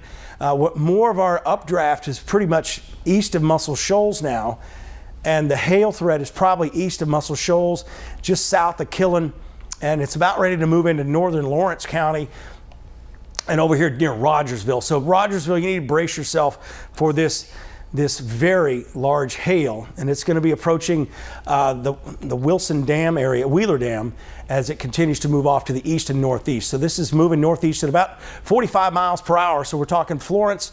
It's pretty much been there for the last 20 minutes. Down the road, we're talking Joe Wheeler State Park, 257. It's currently 236 right now. 3 o'clock in Rogersville, Lexington 305. Anderson right around 305 as well. Mount Roswell 315, Lester 318, and Minor Hill around 321, as well as Bethel around 324. I'm going to turn it over to you guys for just a little bit. I'm going to take a break, get a drink of water. Let's go over to Chelsea. So yes, we continue to track this tornado-warned storm. A lot of hail coming out of this. This is from the National Weather Service, 2 3/4 of an inch. That is, again, baseball-sized hail, and that will cause a lot of damage. Note, we are also getting some pictures, and we hope to provide that to you as well. But first, I want to continue to look at this hail size and just the tremendous amount of lightning now moving through portions of Leeton up into Killen, also back through Rogersville, where you're seeing those bright pink colors, that's more than likely where the hail core is moving upwards into. Now, this is going to basically indicate a very strong updraft within this storm. We will continue to track the potential of a possible tornado. Again, that has not been confirmed at this moment, just radar indicated as we continue to watch for areas of rotation. So I'm going to put it on the hail size real quick just to see what it's picking up, because before it was showing just north of the Crooked Oak area, and now it's not even showing up on this map currently that we have. But again, there more than likely is some large hail still going on. If not baseball size, I would just guesstimate ping pong size. Eric, we do have severe thunderstorm warnings in effect as well. This is going to cover portions of Franklin County from Bina, Red Bay, covering Russellville, and then just due west there of Marion County. No tornado warned storms coming out of northeast Mississippi at this moment. We still have a tornado warning in effect for portions of Colbert, also Lauderdale County, all the way through Lexington. I believe this is going to go through, let me get a time on this real quick, this tornado warning. Until 3:15. No, that's going to be the severe thunderstorm warning. I have a lot of tabs open over here. Yes, actually that is going to be 3:15. I was correct. Again, tornado possible. Not seeing any debris with this. This more than likely is going to be a lower end tornado. And again, completely rain wrapped, so please stay sheltered. Do not try to look at this at all. You're not going to be able to see it. It's just a complete mess, so to speak. And we're still monitoring all of the rain that's developing well to the south, that's kind of merging with these cells. That is going to help tremendously. As Brad has been mentioning, that kind of helps bring more stability into the air. But still watching some of these features, really from Red Bay down through Lamar County, just the look on the reflectivity is concerning. We could potentially still see bowing segments as we head through the rest of the afternoon. The lightning just still very impressive, especially with some of these storms coming right across the Mississippi-Alabama state line there. And through that tornado warned storm, moving through portions of Killen, Lexington, Rogersville. And to take you more into a street level, I'm going to turn on our velocity product because we are seeing some areas of rotation, very hard to depict as we have multiple areas that could be within this storm near Leeton and also near Lexington. But this is going to be right around 43 and Highway 72. More of a street level, including Mitchelltown, Holloway, Kingtown, County Road, I believe that's 7169. Arkdale up through Sloan Drive. There's really not a clear indicator of rotation within this. Again, there's multiple pockets. The one to the north, just north of Highway 72, and then the one more south towards the Leeton Town Creek area. If you are under a tornado warning anywhere within this polygon, please make sure you are staying sheltered. Just checking some reports now coming out of the National Weather Service. Hail quarter size 1 mile west of Shoal Creek on Highway 72.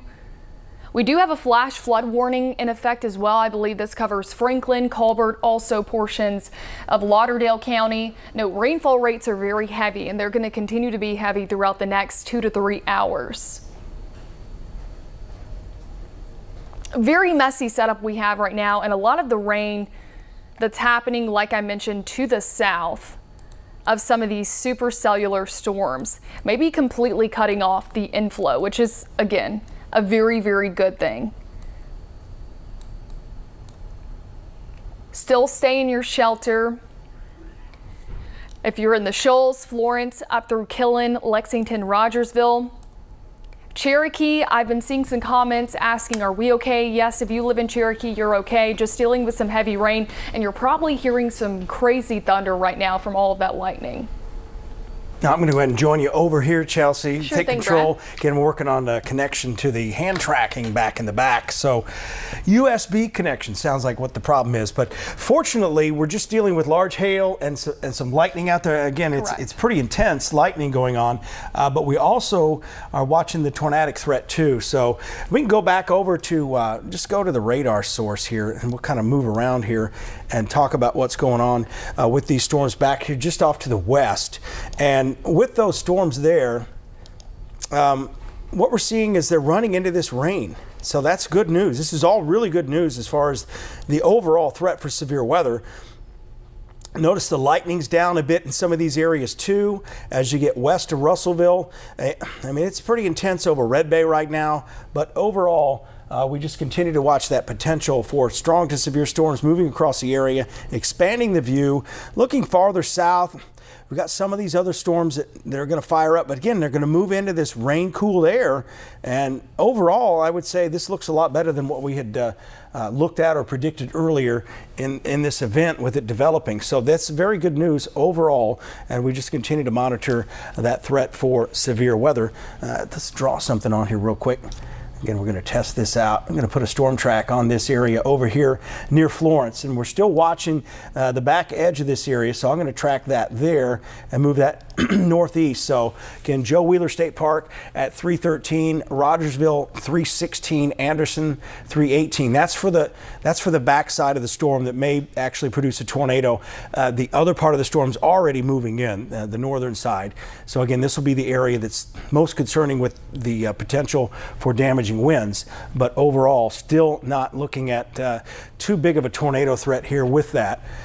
But the tornado warning is probably going to be let go and may not be continued. Let's see what the Weather Service says on that. Nickel-sized hail has been reported with this storm. Overall, quick update, messy showers ahead of the supercells in northwest Alabama, likely helping cut off some of the inflow, and that could be realized farther east at the moment. However, still getting reports of baseball-sized hail out of that storm that's east of Muscle Shoals now.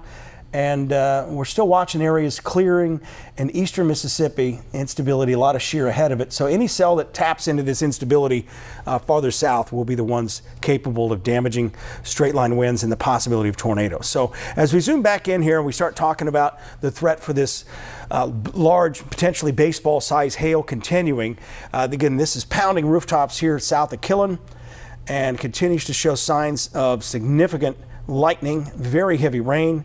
And the velocity's down just a little bit. We're getting ready to get closer to the high top next rad.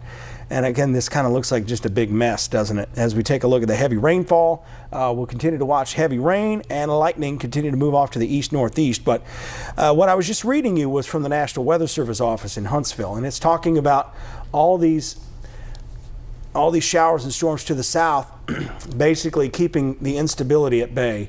And you can kind of see we would have had a tremendous mess had these storms not fired up. And they really didn't show up in the model guidance at all. So that's good too. So far, so good, looking a lot better. But we still have a long way to go, I'll put it that way. As we continue to move down here towards Florence and just south of Tuscumbia up towards Anderson. Just where the heavy lightning is. I'm going to put that into motion. You can just kind of see what's going on here. And I'm going to go ahead and step back onto the key wall screen and talk to you guys a little bit better there. But so far, we're mainly we haven't had any tornadoes reported in our area. We've had some tornadoes reported initially with this cluster of storms in Mississippi. But as you can see, we're really starting to spread out very heavy rain. Heavy rain, frequent lightning as you go out State Highway 99 here in Athens, up towards Ardmore. Get ready for a lot of lightning there. And it looks like our tornado warnings have expired, so we may get you back to regular scheduled programming here in just a little bit. We go from Killen to Rogersville. This is going to be right along the Elk River. We see very intense lightning. That's where the large hail also is coming down there. This is all moving towards Anderson. But I will say the lightning activity has gone down just a little bit with these storms. We got Margot and Liz, feel free to chime in anytime if you guys have any pertinent information that we need to be aware of. We're getting an update right now in our ears from producers. We have been monitoring power outages and all of the damage that we have been able to collect. We have crews fanned out across the Tennessee Valley. Starting with the power outage, the largest one right now is in Florence, 4,000 plus people without power there. The second largest would be Sheffield with 1,500 without power there. As you mentioned, flooding concerns still an issue, and hail still coming down in some parts as well. We've seen them span the gamut. This is a picture right here from Russellville, where one of our viewers took this picture of hail, and you could see this is like ping pong's ball size hail, but we've gotten reports as large as baseball size. So that is still an issue. What we haven't heard, Brad, is much tree damage thus far. And we do know that the state bird is flying around. People did not secure their trampoline. So we've gotten reports of that as well. So keep that in mind. What I really appreciated seeing with that Avalon Avenue shot that we showed just about 20 minutes ago, fewer cars on the road. So that's good. But the one that we took maybe an hour prior to that, people were still out and about. It's best to stay home at this point. You should not be out on the roads.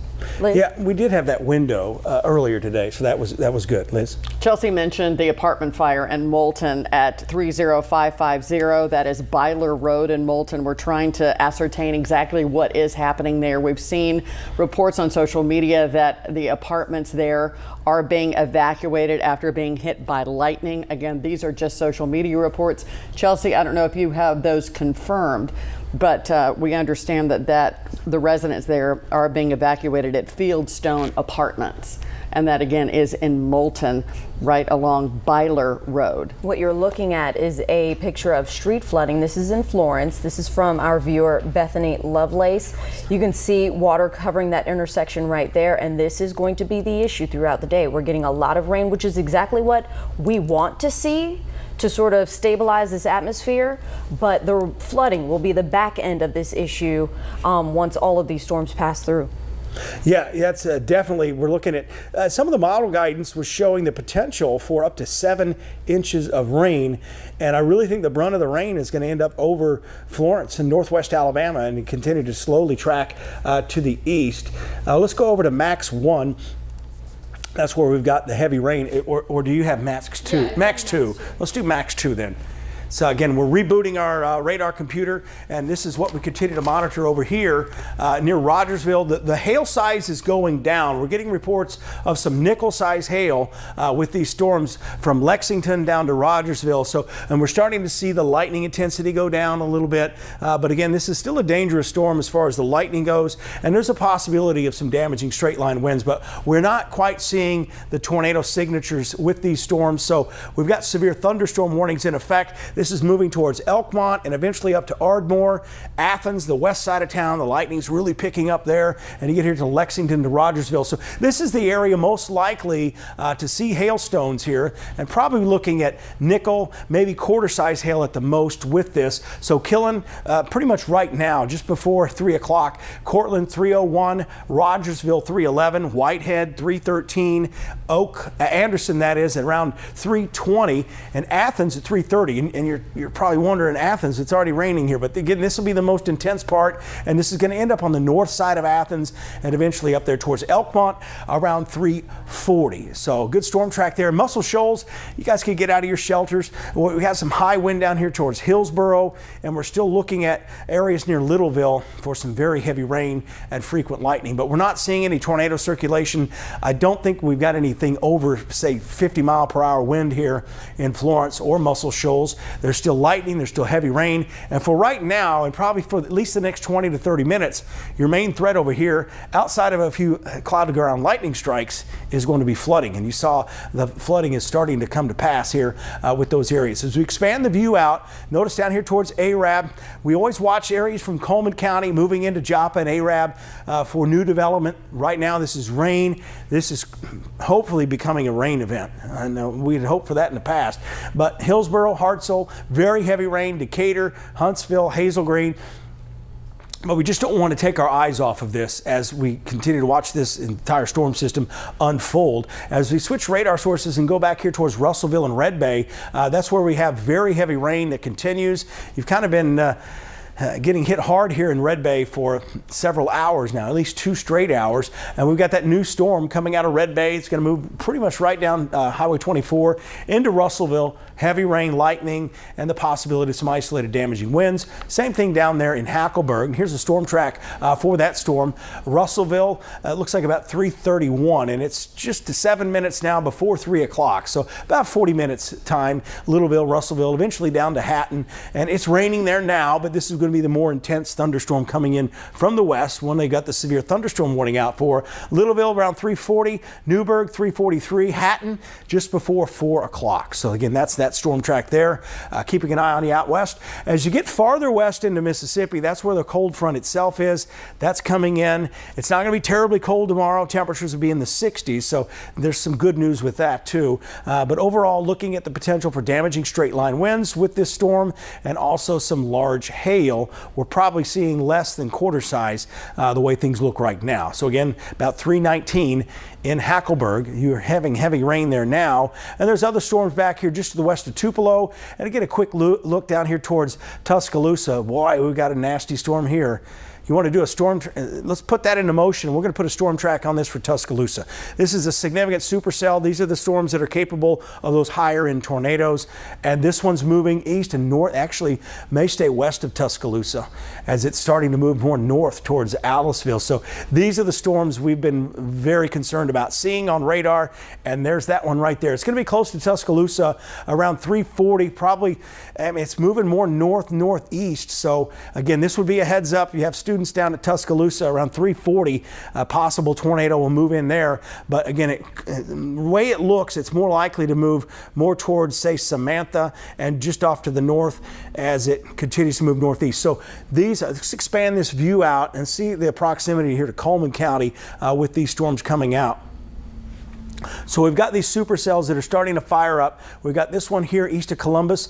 That's moving towards Winfield, eventually maybe Haleyville and Double Springs. But this supercell down here, just south of Aliceville, is again a way extended forecast track here for you, but this puts it towards Coleman around 4:53. So this has the potential to be a long tracked tornado that's south of Aliceville, probably going to track just to the west of Tuscaloosa if it doesn't turn to the right. And we mentioned that if we get some of these right moving storms, again, that makes them move more to the east. But we're starting to see more of these supercell signatures south of Guin, again, north of Aliceville. No tornado warnings with those storms right now, but that could all change. And then you're going to have this main line come in and interact with all of this, and that may change the setup quite a bit. So heads up for storms coming in from the south. We're not out of this completely, but it looks a lot better for areas of far north Alabama. Here's a look at the velocity as we get down here just to the east of Columbus. There should be a tornado warning with this storm right here. I'm telling you that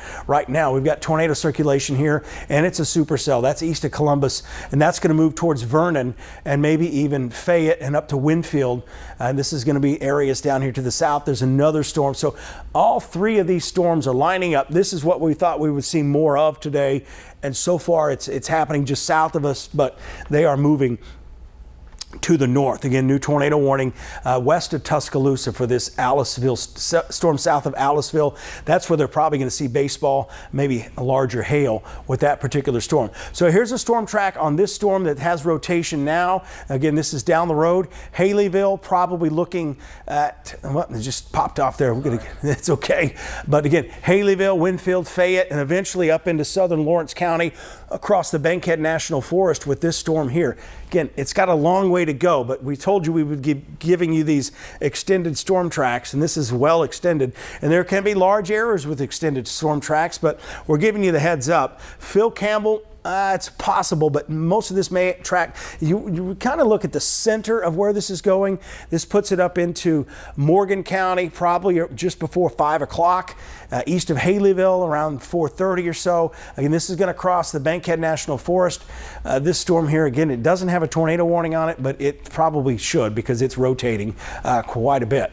As we take a look, again, extended here into Coleman County, Smith Lake. Some of you may be down at Smith Lake for spring break as we kind of wrap that up this weekend, but that's going to be there around 4 o'clock or so towards the Smith Lake Dam. Priceville down the road 440, but it's still got a long way to go. So if we stabilize all this air, if it remains that way, these storms won't quite make it that far north. But as I promised, we'd give you those extended storm tracks with that. Now we get back up here into our area where we continue to see severe thunderstorm warnings for the storms moving into Limestone County, mainly concerned with large hail, possible damaging winds, but there's also a lot of lightning with these storms as they track off to the east and northeast. Have we figured out the links problem yet? I think it's the clicker. It's the clicker. Okay. Well, let's go back to links because up here towards Anderson, watching that too. Again, we got some circulation here just east of Anderson near Highway 99. So we probably got some high wind with that particular storm. So let's go back over to just radar and we'll take a look. For you. Yeah, we'll just drive with this radar here. So what we've got is from Pulaski down to Athens, very heavy rain, damaging wind threat within that storm there. Again, this is going to cross up towards Ardmore and near Pulaski. So right now in Anderson, the worst of that storm is moving in. We've got some circulation here. This is going to be north of Coxie, north of the Elk River as it comes down from Tennessee, and that's where we have circulation here. So we're going to be, let's go ahead and put a storm track on that. Again, possible tornado developing east of Anderson, moving northeast, probably close to Ardmore, between Ardmore and Pulaski maybe. So again, that's going to be moving at about 50 to 55 miles per hour. So here's your heads up with this. Again, this is a possible tornado wrapped in rain, and we're starting to see the circulation in this area in and around, and this is Limestone County here. This is going to be east of Anderson. Elkmont 314, Mount Roswell 304, Bethel right around 311, Elkmont 314, Elkton 321, and that will continue to move off to the northeast. So again, circulation possible there. We've got damaging winds northeast of Pulaski. That's moving right along I-65. So if you got someone traveling on I-65, it's going to be near that, about 5 miles north of the Highway 64 exit there. So possible circulation here along Highway 72 west of Athens. There's all sorts of these embedded circulations in that area there. One more time. We'll try this one more time. All right. I wonder how many of you guys are going to send me clickers in the mail. All right, we're back. So again, thank the engineering staff here. Let's take a look at the velocity here. What we're looking at is possible circulation that continues here. This is going to be just north of the Tennessee, actually the Elk River, approaching Mount Roswell.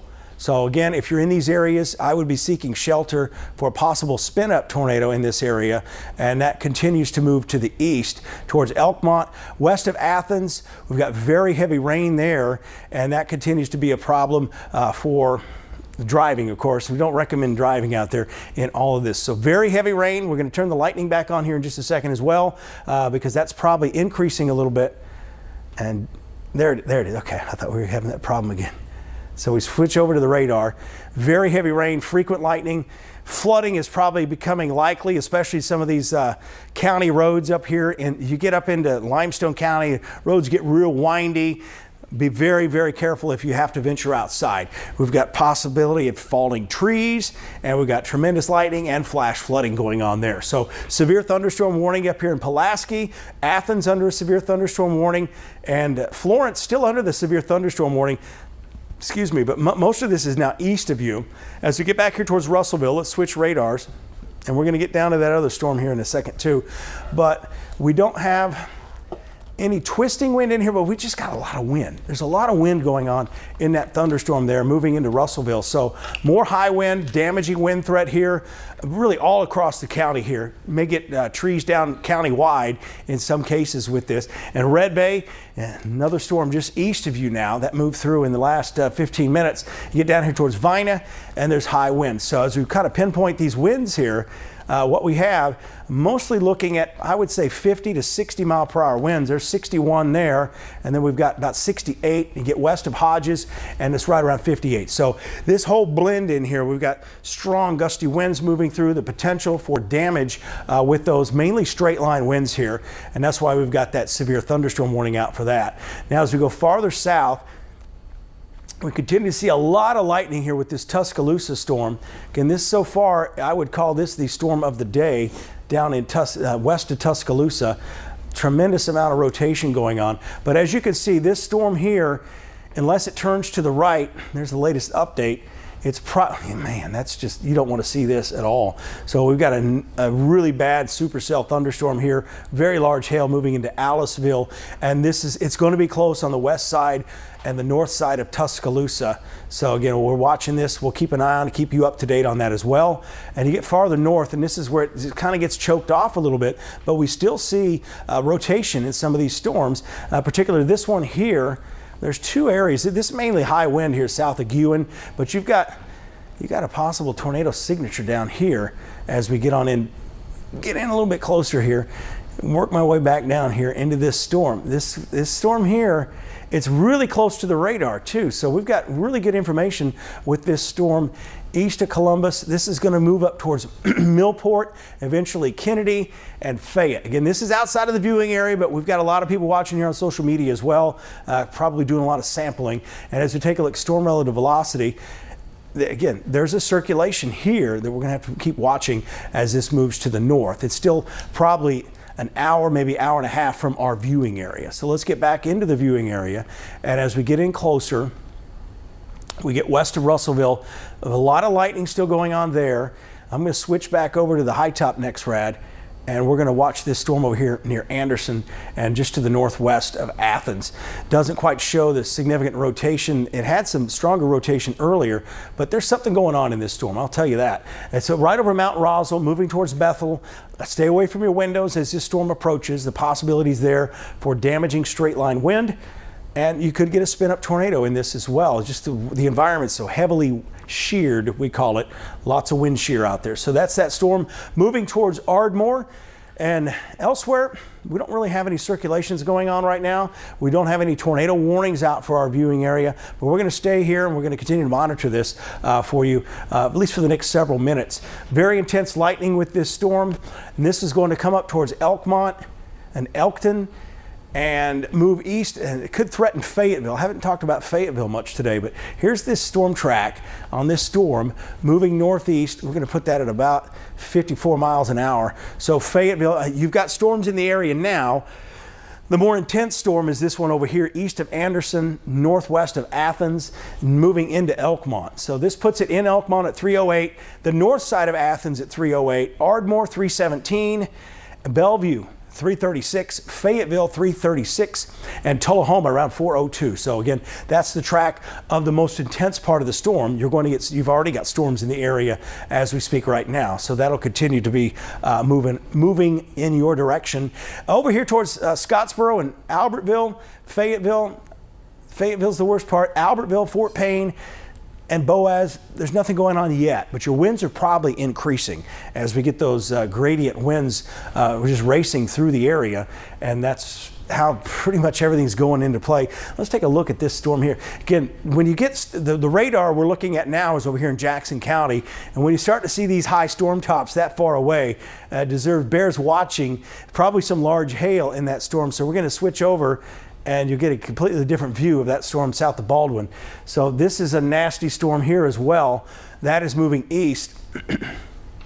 So as we get into this, Guntown, Baldwin, and Saltillo, I'm not even going to try to pronounce that one. Saltillo. Saltillo. Thank you, Chelsea. But this storm here is getting stronger, and it's probably going to produce some damaging winds, very heavy rain, and large hail over time. So as we take a look, we've got a lot of wind, nothing really all that severe about the wind here east of Red Bay. The winds are going to increase here with this storm here near Guntown. Again, this is about 45 minutes or so from the viewing area. I'm going to put a storm track on that, give you a heads up. No severe thunderstorm warning on that, but it's probably going to get one here down the road. And So, Brad, we just got a tornado warning. This is going to be for Limestone County. okay, tornado warning, Limestone County. It's probably that northern part that we've been talking about. Yes. Yeah, so let's put this in. Again, this is going to be moving into Red Bay. Another storm coming into Red Bay at 3:39, Vine at 3:45, and Crooked Oak around 4 o'clock. So new tornado warning coming out. Hasn't plotted here yet, but it is for northern Limestone County. And there it is. So this is going to include Elkmont and Ardmore, the north side of Athens. So be seeking shelter for a possible tornado with that storm. Let me switch over and show you the high top radar. And we'll go back to velocity there. So we've got a possible tornado. I wonder if they had damage with that, because it doesn't really show up in storm relative velocity. It's probably going to be the best bet on this one. But again, there's the update from the National Weather Service radar, and we continue to see Mount Roswell area, Lester, Bethel, possibility of a tornado in this area. So you need to be seeking shelter here in northern Limestone County. This does include the city of Athens, especially the north side and near Coxsey. You want to go ahead and read that warning, what the information is on that? Yeah, Brad, I wanna it's get exact moving area. northeast, just northwest of Athens at 35 miles per hour. Again, this is radar indication or indicated rotation, not confirmed at this point, but it's going to include places like Athens up through Ardmore, right, butted up against basically the Alabama-Tennessee state line there, Brad. Okay, yeah. 3/4 inch hail. 3/4 inch hail. All right, we're going to get back down south here in just a little bit, but let's talk about this tornado warning. Mount Roswell, that's in your area. Again, you can probably tell that by just the lightning. This is one of those storms where you don't see a whole lot of rotation, but you see where the significant lightning's occurring, and that's right here in Mount Roswell. But they've extended the warning to include Athens as well, so I would advise seeking shelter in Athens for a possible tornado. I'm going to turn the lightning off here so we can get a better view of the circulation. A lot of it's real close to the state line. Again, if you live on the north side of Athens, that's probably where you need to be seeking shelter. We don't have a lot of rotation moving into Athens itself. I think a lot of this is just off to the north, but we could see that circulation develop farther south. So most of this is really actually close to the state line, tracking towards Ardmore. So seek shelter in Elkmont and Ardmore, and even Elkton up in Tennessee. This is moving in your direction with time, and we'll continue to monitor that part of the storm. Elsewhere down to the south, we're still watching these upper level circulations here south of Muscle Shoals, and that's just supporting what we would call the updraft in those storms. So we'll switch. A friend of mine just said that sirens are now toning in Madison. Yeah, I don't know why. I wonder if they can hear them, because you get the county, they're probably on the county line side, the Limestone County in Madison. So that's where that would be coming from. As we take a look, storm relative velocity back here to the west. Again, we'll get back into Athens in a little bit. Again, most of that's north of Athens. Still some very strong storms. They put a severe thunderstorm warning on this storm here that I was just doing the storm track on, and it's rotating. So may get a tornado warning out of this Baldwin storm, and that may impact areas here in western Colbert and western Franklin County here in the next 45 minutes. So more concerned rotation with that storm there. But again, let's go in here near Athens. Your tornado sirens are going off, as Liz mentioned, in Madison. But the thing is you get Madison, part of Madison, the west side of Madison, and you get James Clemens High School. That area is in Limestone County. So that's why those sirens are sounding. And they don't have the technology to just do it where the polygon is. So in Tanner, you're safe from this tornadic part of the storm. In fact, most of that is to the north of you, well north of you, in fact. With the radar. So again, it gets just messy, and that's why we've got to turn on the velocity and change products here as we look at the storms. So again, Athens be seeking shelter, but I think the main part of the rotation is north of Athens right now. Intense lightning picking up in Fayetteville to the west there, also in Pulaski. Heavy rain, frequent lightning in Decatur and Priceville and Hartselle. We are looking at flooding type rain coming in. This is going to continue for several more hours. So again, we urge you not to be out on the roads with this heavy rain, because the worst thing on the roads is trees falling, of course, and then the flooding out there. And then if you happen to be in a situation where you're in a tornado warned storm. So intense lightning approaching Ardmore. That's where we have the possibility of a tornado. I'm going to go ahead and check I'm going to turn the lightning off again. We're going to check the debris signature, see if the radar is picking up any tornado debris, and it's not. I'll put that into motion. As we look, what we're looking for would be an area of blue, something similar to what you see around the radar, like this over here. And we don't have that, so that's good. That's how radar confirms the tornado. It can actually see the size, the debris signature going on there. As far as very heavy rain coming down here at the station too. And you may lose signal. Let's take a look up here. Boy, this is really starting to change up here near Shelbyville, Lewisburg. This is all east of I-65, but very strong wind. Probably going to see some really strong wind in Fayetteville. And as we move our way down, again, I don't see a tornado here moving into Athens itself. The circulation's up here in and around Elkmont. But this is moving towards Ardmore, and we'll get down here a little bit more specific into Ardmore, really near Bethel. This is right along the state line north of Elkmont. This looks pretty much more like high wind too. I'm going to go ahead and stop that. So here's the latest radar scan, and they've just issued, looks like no, they haven't issued anything up here. So kind of between a severe thunderstorm warning here, nothing here where the main part of the storm is. Again, that's Nashville warning authority up there. But Elkton, I would be seeking shelter, at least the hallway. Ardmore, same thing there. Elkmont, stay in your shelter, at least in your hallway in your home. Find that smallest room, the smallest closet, interior closet. Those are really good places to be seeking shelter with a storm like this. Also watching something developing kind of back here east of Tanner. There's going to be a lot of this. There's so much wind shear out there, and there's so much rain, and the rain's bringing down some of these stronger wind gusts as well, and that creates other problems. But severe thunderstorm warnings continue all out to the west. Very heavy rain. Have they started issuing a lot of flood warnings along there? Because I don't have flood warnings posted here just because it gets in the way. There was a flash flood warning for Franklin, mainly northwest Alabama, Franklin County, Lauderdale County, up through Colbert County. But since then, I haven't seen any other flash flood warnings. Okay, Brad. we'll probably see some of those coming out here pretty soon. Continue to watch areas out here to the west. More very heavy rain, more frequent lightning coming in, and that's all coming in to the shoals again. Another round coming in. It hasn't stopped raining and lightning and the shoals for over an hour and a half or so. We're going to watch this area west of Russellville again. That's moving into Colbert County. It's this storm here that's more concerning than some of the others. This is over here in the Baldwin area, south of Boonville. And this is moving east-northeast at about 50 miles an hour. And that's going to be moving towards Tishomingo and eventually Cherokee and Barton as it moves in. And so far, the air's been somewhat stabilized by all this rain, but all it takes is a window of opportunity for some of that instability to sneak in here and to cause some problems. So right now, the velocity doesn't look too bad with this storm here near Russellville. Very heavy rain. The lightning's way down with that storm too, by the way. So that's another indicator it may be getting more rain cooled. But we're starting to see more lightning down to the south. So we're going to start watching areas moving towards Moulton here. This thunderstorm here south of Hamilton, a lot of lightning, and it's kind of got that shape that you could tell there's a lot of wind shear going on with that. That's going to track probably north of Double Springs up here towards the 5 Points community east of Moulton, and we'll watch that, and eventually towards Decatur. Over here just to the south of Albertville. Let's go ahead and get over here. Again, the tornado warning continues here in northern Limestone County. And we're watching that circulation, but a lot of this circulation is actually on the Tennessee state line. Albertville, very heavy rain coming into town. Let's take a look at the closer radar here, and you'll see a lot of lightning with this too. This is in and around Arab along 231. Nothing severe, but a lot of lightning, very heavy rain, and there's even more to come as we go through the rest of the afternoon. You get south of Gunnersville. Let's go ahead and take a look at the storm relative velocity in this storm here.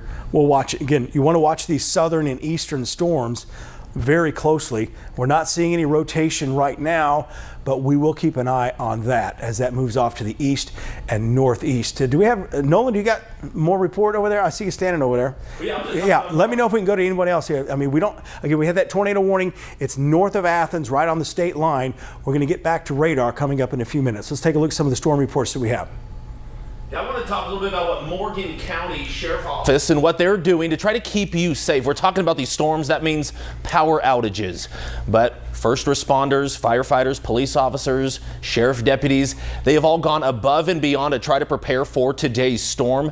Today we talked with Morgan County Sheriff's spokesman, PIO, Mike Swafford, to find out what he and his department have done to make sure they will still be able to respond to your calls, to make sure they can still help you when you need them tonight, even if power outages are abundant. Take a listen. We're able to function without the cellular service, our radio systems with Morgan County 911, and then just our car-to-car, deputy-to-deputy communication is there.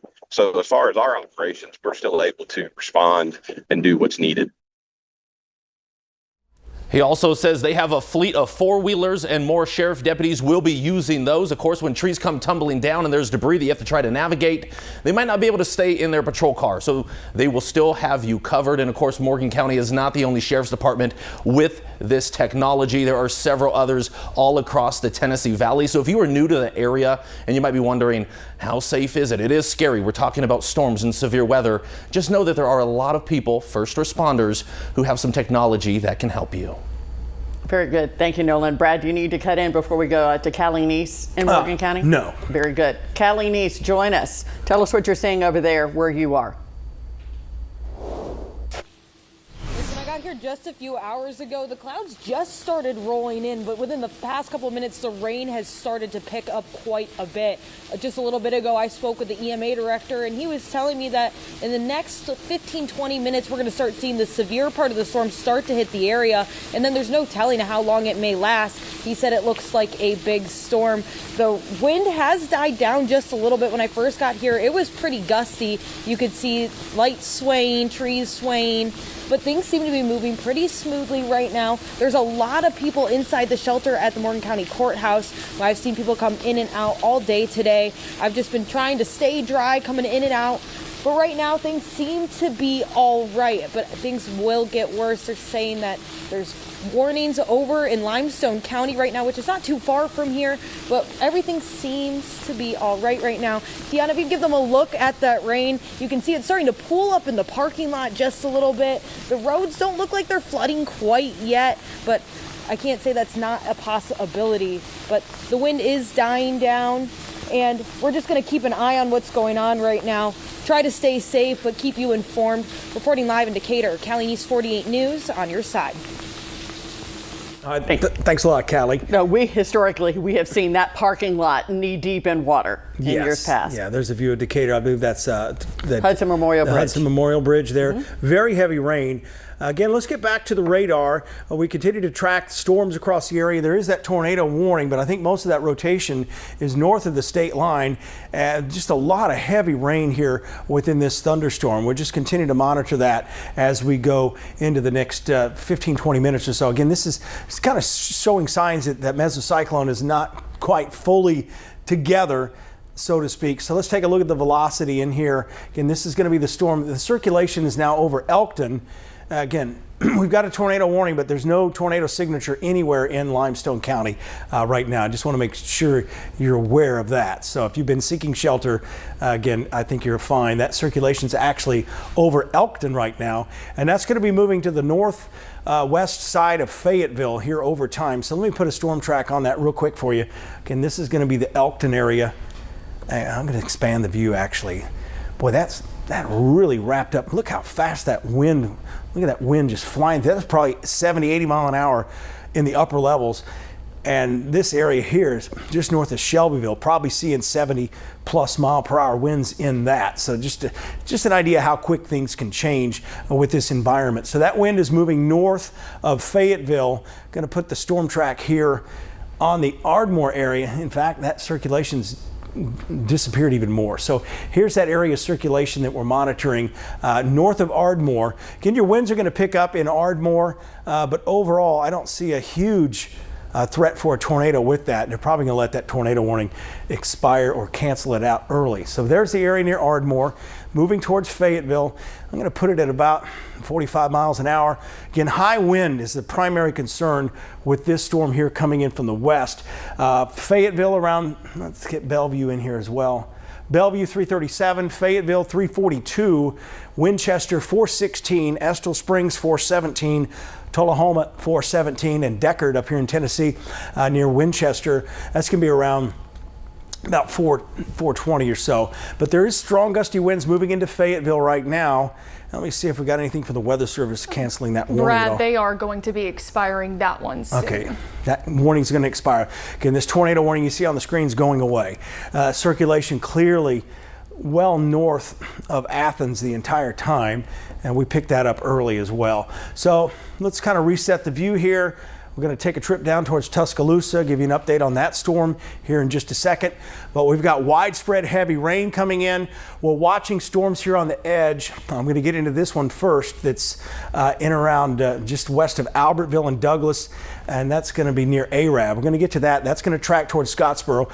That's one that we need to watch closely. And then there's other storms here south of Hamilton. We'll get into that one in just a second as well.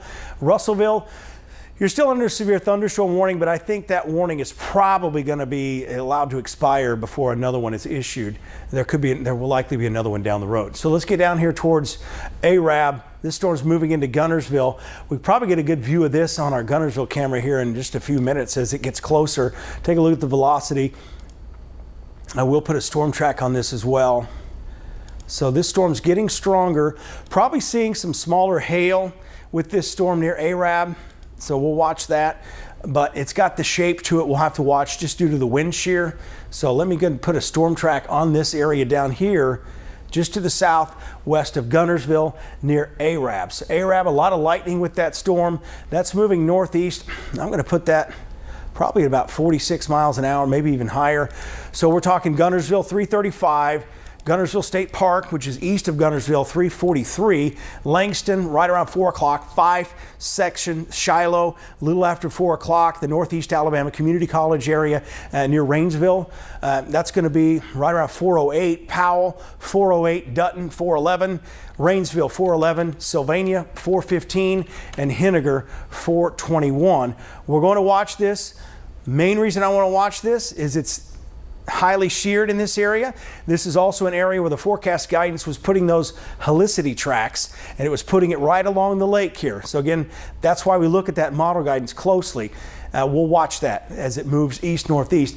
I will say the environment is probably a little bit more stable because the rain lasted a lot longer in far northeast Alabama than it did anywhere else. So again, tornado warning is going to be allowed to let go. There's no threat of a tornado in northern Limestone County right now. We have more storms coming in from the south, so that's what I'm going to focus on right now. Again, they've extended the severe thunderstorm warning through Fayetteville now. So Fayetteville, you're now under another severe thunderstorm warning. I'm going to switch this to the Columbus Air Force Base radar, and you can see we've got another nasty line of thunderstorms getting ready to hit the shoals. This is going to hit hard as it moves into the shoals. That's where you're going to see a lot of street flooding from these storms from Baldwin down to Tupelo. They're moving east-northeast, and there's still a possibility we could see tornadoes with that line of storms. The storm down here near Tuscaloosa, I want to show you what we've got here. It's kind of a cluttered radar, but we've got a supercell trying to form here near Hamilton, tracking northeast towards Moulton. I'll get a storm track on that for you in just a second. Another possible supercell trying to form near Fayette. No warning out for that one.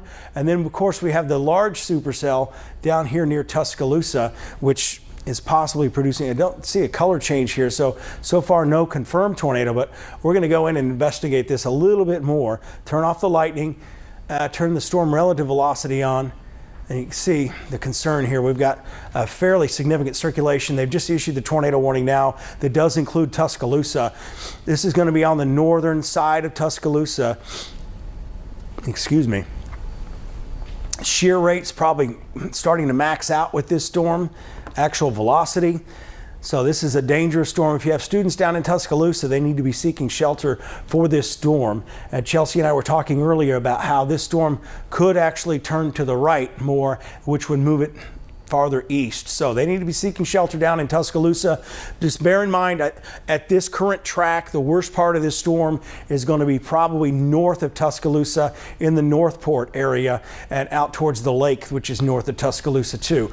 But still plenty of activity going on down here. In fact, let me go back down here. I'm going to take a look at the debris signature, see if anything's showing up there with that particular storm. Yeah, we got debris now, so we've got a confirmed tornado with that. It looks to me like this is debris. Yeah. So we got a debris signature here. So we've got a tornado on the ground now with this storm moving towards Tuscaloosa. So I'm going to get in a little bit closer here. Again, we got a tornado about ready to cross into Tuscaloosa County. Looks like Coker, Northport, the north side of Tuscaloosa. And that's where you have the downtown area too in Tuscaloosa. So again, that's an update on that storm there. I'm going to get back into our viewing area now. So as we take a look here towards Russellville, Florence, we don't have any debris showing up anywhere here, but let's take a look at that. Right up here, I'm going to have to take a closer look at this storm. You see how let's see what the velocity says there. That's really in the northern part of that storm. That's probably just what we would call an artifact. Yeah, there's nothing up there. So that is not debris. But a lot of lightning continues up here, and we'll continue to keep you up to date on what's happening down there with that storm near Tuscaloosa. We're starting to get some space between the storm near Hamilton and the storm near Tupelo. So we're going to have to watch this storm here. A lot of lightning, and there's still a lot of wind shear out here. And this is still the area with the highest amount of instability in the atmosphere. So we don't want to kind of go to sleep on anything here because things change quickly and they can change rapidly. But all this heavy rain so far has been good news. It's kept us from seeing those supercell type storms that they have west of Tuscaloosa now up here in North Alabama. Going to switch the radar source, and then we're going to take a look at high top here, and we'll also get other additional information coming in here. I'm going to update you on the storm near Gunnersville here in just a second. Very heavy rain, damaging winds moving into Shelbyville. We've got a tornado warning up here south of Murfreesboro now too, and that's probably that comma head tornado like we saw forming near Muscle Shoals earlier as well. As we get down here into Fayetteville, very heavy rain, intense wind, and frequent lightning. And there's that tornado warning. Boy, that is a classic comma head tornado right here just south of Murfreesboro. So we'll watch that on all these storms. And as we get just to the north of Fayetteville up here towards Tullahoma, moving into Winchester, Estill Springs, up here towards Lynchburg, right in here, Jack Daniel's Distillery. Their wind is going to be picking up quite a bit in the next 10 minutes. And here's that area that had the tornado warning out for it, northeast of Elkton. That's going to pass northwest of Fayetteville. So we've got high wind north of Fayetteville up towards Lynchburg, and that's pretty much the intensity part of this area off to the north. Not much else showing up there. So we'll go back to radar, flip that back on. Just a lot of rain. It's still possible this heavy round of rain is going to shift to the east, northeast, but it's just good to see all this rain down here to the south. That is really could be the saving grace for all of this, and we'll continue to monitor that. But overall, no tornado warnings in our area right now. We'll just continue to monitor this. You guys got something to say to me? Let me know. You guys got someone to toss to? Yes, they're. All right. Well, all right. Let's go to Marshall County. We mentioned the storm moving in there. Let's go to Nick Ballinger down there, who is in Marshall County. Yeah, the winds are really starting to pick up here. We're getting a little bit of rain, but there's thunder and lightning every 30 seconds, I'd say so. The wind is pointing out towards the lake off this peninsula. I want to show you, you can actually see it on the waves on the lake of how quickly this wind is starting to moving. If you look past the City Harbor sign, through that blockade that's kind of made by City Harbor, you can see how fast the wind is moving those waves out there on Lake Gunnersville. We've seen a couple of whitecaps. The wind is really starting to pick up around here, as so is the lightning, and now the rain is starting. And we're going to keep continuing to monitor all the conditions out here in Marshall County. But right now, Brad, I'm going to throw it back to you in studio. Thanks a lot, Nick. Yeah, a lot of wind's going to come out of there, and some of this is non-thunderstorm related wind as it continues to move through. We're down to just a handful of warnings here. Severe thunderstorm warning up into the Fayetteville, the Lincoln County area. Also, we continue with a severe thunderstorm warning in northern Limestone County. The warning just went away for Franklin County. So what we're seeing right now is kind of a break in the action, so to speak. We do have new storms coming in from Tupelo. These are going to be crossing towards Waterloo and the same areas that have been hit hard, the Cherokee area. We've got several power outages reported. In fact, I'm going to go find that list here. City of Sheffield, as of 3:15, 823 residents are out of power, and Colbert Heights, the community Colbert Heights, 762 people without power there. So a lot of this has been either wind related or lightning related. We've had such significant lightning out there. We've had fires due to lightning. I think there was an apartment complex that got struck by lightning down there in Lawrence County. Liz, do you have the latest on that or something else? I absolutely do, right. Just a few minutes ago, we do have pictures that have just come in to us from that apartment complex, which is the Fieldstone Apartments, and it's located on Byler Road in Moulton. I've been talking to the county commissioner there, Bobby Birch, as well as the EMA director, Chris Waldrop. They say that 4 apartments were impacted by that storm. 2 apartments upstairs sustained fire damage. 2 apartments downstairs had smoke damage. The good news is that no one was injured in that. However, if you remember earlier this morning, Nolan Crane was reporting about a woman from Tuscumbia who was hit by lightning early on, and she had to be airlifted to UAB. So these storms mean business. Exactly. Yeah, lightning. Yeah, she was actually getting out of the storm shelter, as you mentioned, and struck by lightning. So again, lightning can strike up to 10 miles away from where it originates in these thunderstorms. As we take an overview of North Alabama, looking better, but we still got a long way to go. This tornado watch goes until 8 o'clock tonight. I'm going to go back down here into Guntersville. Then we're going to get to the storm south of the Bankhead National Forest. Going to switch over to the high top radar here. And this thunderstorm is starting to produce more lightning. This is going to be out by the dam on Lake Guntersville, south of New Hope, south of Owens Crossroads, Hampton Cove. Very heavy rain on 431, but nothing severe right now within these storms. Moving towards Grant, and eventually this is going to take a track up towards Scottsboro. So let's take a look inside, see the storm relative velocity. It's not showing any twisting wind here, so there's some good news with that. So overall, heavy rain, a lot of lightning going on with the storm moving towards Scottsboro. I'll put a storm track on this for you as well as we kind of go out. These are moving right around 45 to 50 miles per hour. This coming in, basically moving northeast. So we'll put it at 60. That way we can get the coverage up here in Bridgeport and the South Pittsburgh area. So it's in Guntersville now, so 333. Woodville around 338. The Guntersville State Park pretty much there now. Pleasant Groves as you get up into Jackson County at 344. Skyline 353. Dutton around 402. Hollywood around 4 o'clock as well. Pisgah, Rosalie 406. Stevenson, we're talking 410. Bridgeport around 420. So again, this is just heavy rain, lightning, and gusty winds. But a heads up in case that does become severe. Where we do have our severe thunderstorm warnings in effect here, we're going east of Athens, out here towards the Harvest and Monrovia area. Not really seeing a whole lot of wind in here. This is just a lot of rain. We're seeing more wind here west of Fayetteville, though, as we start to see kind of a transition here between one area of very significant wind east of Fayetteville. In fact, that's moving towards Lynchburg. Get in here towards Lynchburg a little closer. They've got damaging winds up here moving into Lynchburg. And Lynchburg's not showing up on the map, but it's about right here. Just on the north side of Lynchburg, we've got winds probably 70 miles per hour. So we're really seeing this significant wind. I'm wondering if we've got like a sting jet, they call that, coming in. So sometimes you get these strong winds that come in from the upper levels of the atmosphere and they push everything out. And that's what's leading to this possible tornado near Murfreesboro. Let's get up here a little bit closer. This is about to cross the interstate near Murfreesboro. Let's see if we got any debris associated with that. And it's not really showing much there, but it doesn't mean it's not. But again, that's probably capable of producing a tornado, but definitely some damaging winds with that side of the storm. As we get closer, I'm going to go back into Fayetteville here. I know I'm moving around a lot. There is just a small area of rotation near the Lincoln-Moore County border there. National Weather Service in Huntsville, they're about to put a tornado warning on Tornado warning up here on this one? Yes. Okay, that's that area near Lynchburg. Again, there's another area back here just west of Fayetteville. We'll have to keep an eye on that. But again, getting a tornado warning. Thanks, Chelsea, for the heads up on that. Getting a tornado warning. It's going to be this area, and this is going to be out towards There it is. There's the warning. This goes across Thames Ford Lake. So if you're up at Thames Ford Lake, you need to be seeking shelter. We've got a lot of wind in this, and the wind is really intensifying, moving towards Tullahoma. And we've got the southern edge. There's some rotation within that storm.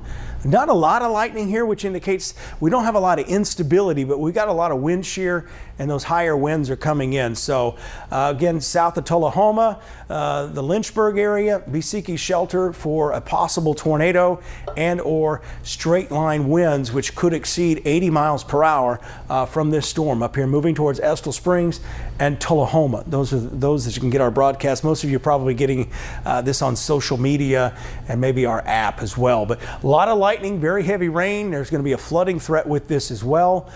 So again, tornado warning up here, northeast Lincoln County. This is going to be east of Fayetteville. This is going to be north of Kelso. Looks like it's just north of the Elk River as well. Let's take a closer look here.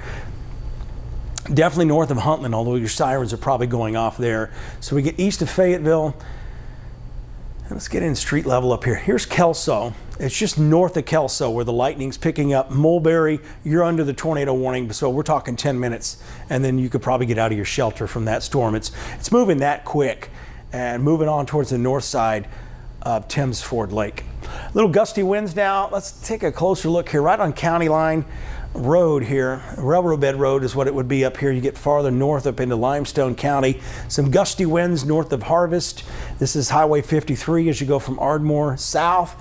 Probably on the order of 40 miles per hour, but nothing severe right now with that. But there is a severe thunderstorm warning out here, I believe just north of you. There's some, that was pretty intense, wasn't it? Probably listening at home, you're probably going to hear a delay as well. So let's get down here into these other storms that are approaching from the south. Again, you should be seeking shelter up there in Lincoln County, northeast Lincoln County. What you got, Chelsea? Just to name off some flooding reports, because you have been talking about the heavy rainfall, and we're starting to get a lot more in, especially coming from Limestone County. This is going to be in and around the Athens area. Multiple reports of flooding there around Townsend Ford Road, close to Monarch, and Fort Hampton and Canning Road. Reports of flooding also in Lawrence County. This is going to be towards Alabama Highway 101, just north of Town Creek, being flooded. Note, we don't have any idea of depth or road closure at this point, but we've been telling you for the past couple days that travel is definitely not advised today, not only due to the severe threat, but also the flash flooding concern as we head into the evening hours. And more than likely, this is going to turn into a very heavy rainfall producer and flash flooding threat as we head overnight. Again, a flood watch is in effect for all counties in the Tennessee Valley through the early morning hours on Sunday. Additional flooding, this is coming from Limestone County EMA. This is going to be at Bethel and Miller Lane. The severe thunderstorm warning has been allowed to expire for Lauderdale and also Limestone County, but still tracking that tornado warned storm there in portions of southern Middle Tennessee. This covers Franklin, Moore, also Lincoln County. Yes, and my producer's talking to me, so sorry for that delay. I'm going to go into the rotation here just to get another good check on it, and then we're going to toss to Liz and Margot at the desk because they're going to give us further reports that they are receiving. So the rotation not as pronounced as it was before, but it's just due south of Lynchburg there, headed towards Bakertown, Ridgeville, heads up Brownington. This should stay south of you in Center Grove, but make sure you're getting in your safe place. Estill Springs in this warning as well. Note, this is not going to be a very strong, tight couplet. It could hold together once it gets to you in Estill Springs, but you're still under that polygon, so make sure you are seeking shelter. We're going to go ahead and toss it over to Liz and Margot now for their reports. Hey, very quickly though, Chelsea, could you give us a big picture here? Who's under a tornado warning right now? Who's under a severe thunderstorm warning and a flash flood warning? Tornado warning is going to be for Lincoln, Franklin, and Moore County in Tennessee. Severe thunderstorm warning is going to cover portions of Lincoln, Franklin, Moore County as well. And then flash flood warning as of right now, that was set for Lauderdale, Colbert, and into Franklin County, Alabama. And that tracks because we are already getting reports of heavy flooding in the Tuscumbia area, especially. We've had pictures sent in to us of flooding just coming into the area right behind the Alabama Hall of Music Hall of Fame. So we are definitely seeing that as well. When it comes to Lauderdale County EMA, they're not waiting for this to move out to respond. So I just want you to know that this is that flooding that I was just telling you about in Tuscumbia. This is from our viewer Hayden Marks here. Thank you for that. When it comes down to the crews that are already out working, they are hitting those affected areas, trying to clear the debris and working to restore power, because right now Lauderdale County is hit the hardest when it comes to the power outages. At last check, they have 7,100 customers without power. So that area definitely hit the hardest when it comes to crews having to go out. Our linemen will be working throughout the day and throughout the night, I'm sure, trying to restore power in this area. Many of them pre-positioned, anticipating that there would be outages or trees that have fallen, and they need to get out of the road so they can reestablish that power to that area. Again, you're looking right now at the current power situation. Difficult to see from our vantage point. This is Florence Utilities. Okay. And that's what I was just mentioning, that they are pretty much, you could see just the dots indicating, the red dots obviously indicates the most in the area, compacted in that area. And so 7,100 people, their customers without power in this situation. Yeah, it's going to be a while before we get the power back on to some of this, because you just can't get out in this kind of weather and fix that. No, they're out, but they're trying to avoid any lightning or any falling trees, but crews are still working in this, trying to get the power restored. That coming from Lauderdale County EMA. Yeah, again, we got another round coming in. So again, the sooner you can get the power on, the better, right? Because you're going to have more warnings coming out. And this is why we always tell you, make sure you have multiple ways to receive these warnings, and also make sure you got everything charged up. So it might be a good time if you've been watching us on your cell phone, make sure that cell phone's charged, because then you get that video going on there. It really eats up the battery. We're going to start taking a closer look at areas down to the south.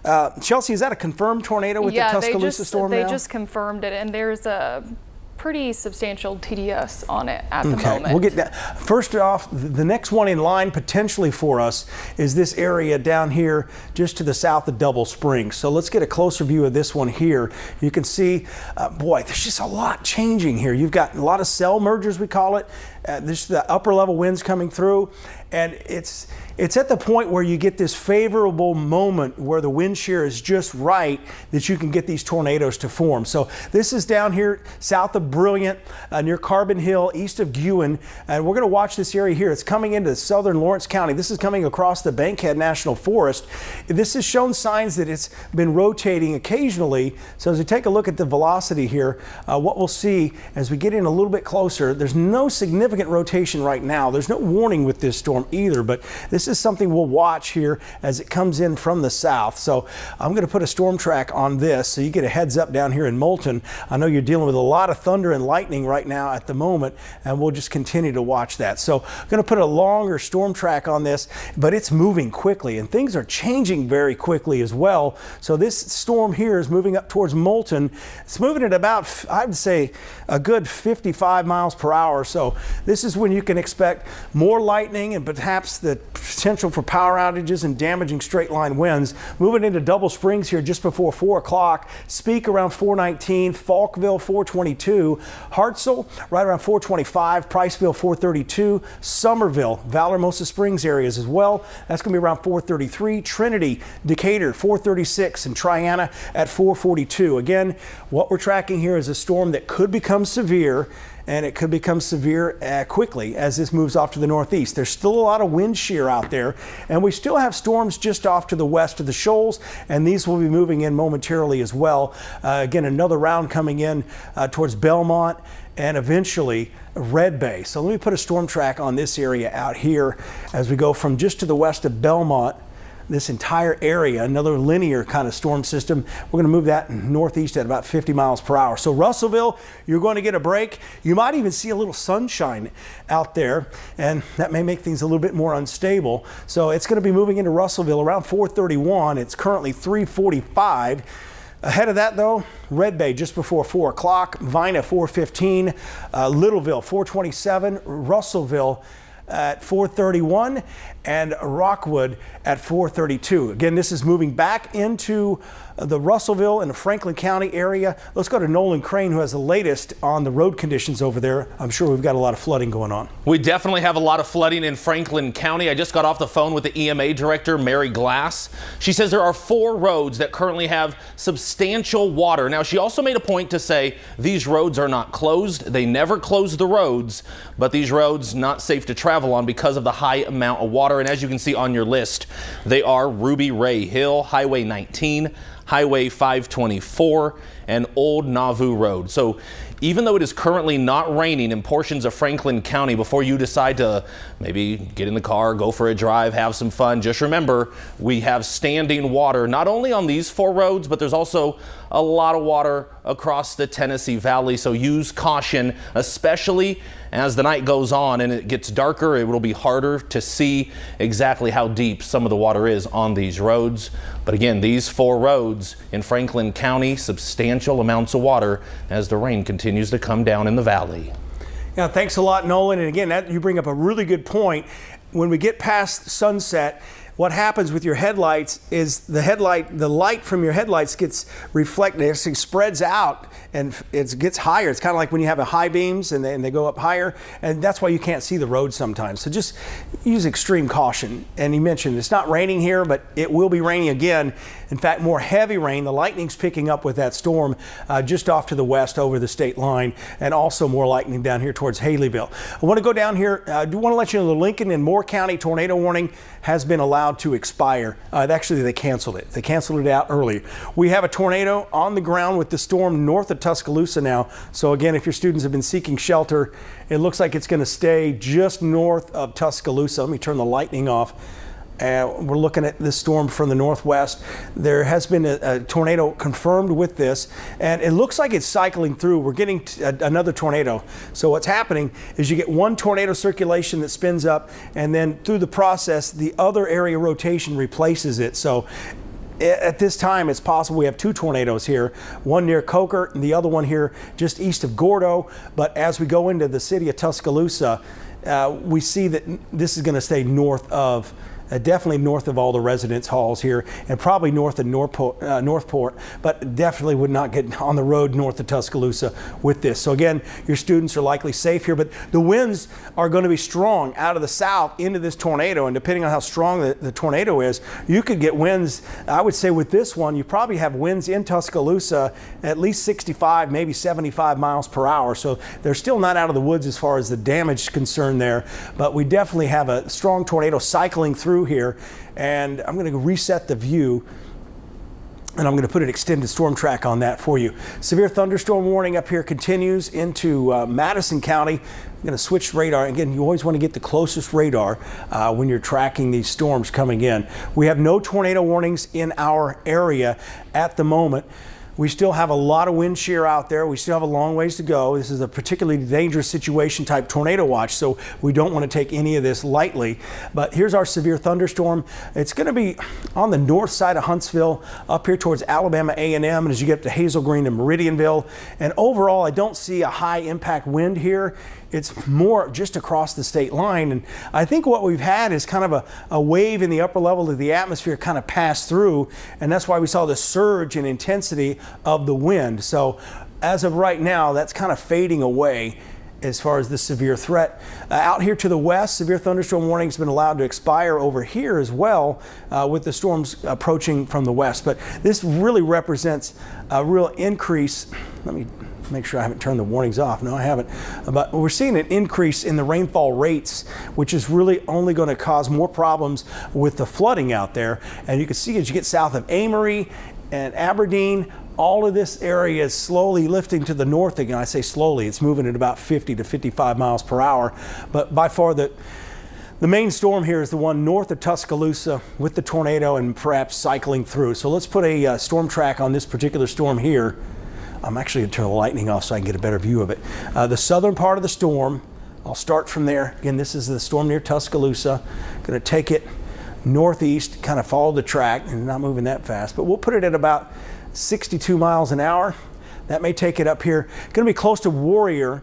Again, that's where you go from from 2 lanes to 3 lanes on I-65. Everybody knows that spot, right? That's where you finally could pass everybody. At least that's what I do anyway. Samantha, 357. Sipsey around 436. Kimberly, 449. And this will move probably into the southern areas of Coleman County, just south of Hanceville, somewhere around 515 or so. And then from there, it may threaten areas from Albertville and Boaz. So again, this is another one of those tracks we were looking at the model guidance that we shared a lot of those helicity tracks on social media instead of just on television, because there's a lot of talk you have to do and explain what's going on with that. But again, that's one of those tracks was taking it through parts of Coleman County, eventually close to Gunnersville. So again, that's a long way out. This is a big heads up. We told you we'd be giving you these extended storm tracks just due to the nature of the situation, and thankfully, as of right now, we haven't had any significant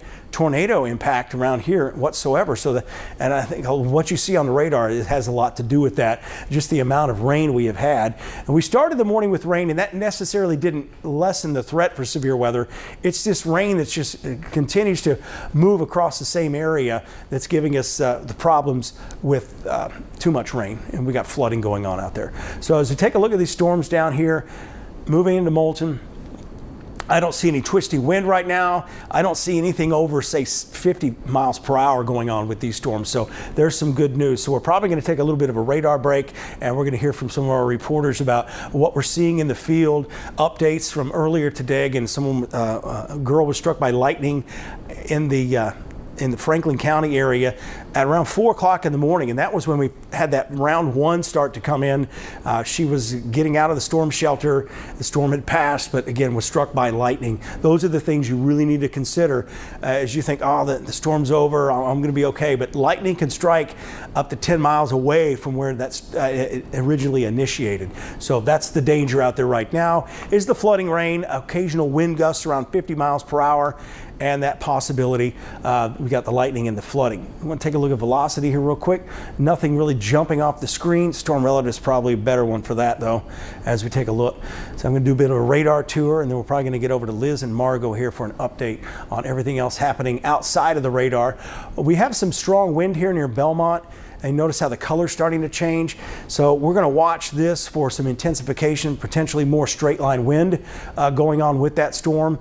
I'll put a storm track on this for you as well, because this will continue to move in. Again, probably think the storm's over here in parts of Franklin County because the rain has stopped, but there's a lot more rain coming in and potentially more wind. So put this east at about 45 miles an hour, and we're looking at the potential for some strong gusty winds and definitely heavy rain and lightning to return to Red Bay and Golden just after 4 o'clock. Vina 416, Crooked Oak 426, Tuscumbia 431, Muscle Shoals 433, and you're on the northern edge of this here, but it may continue to develop farther north as well. Muscle Shoals 433, Littleville 435, Rockwood around 436, and there's Russellville again. We've talked about Russellville a lot. Going back to I think it was Friday when we had the hailstorm out there. Roads were covered with hail.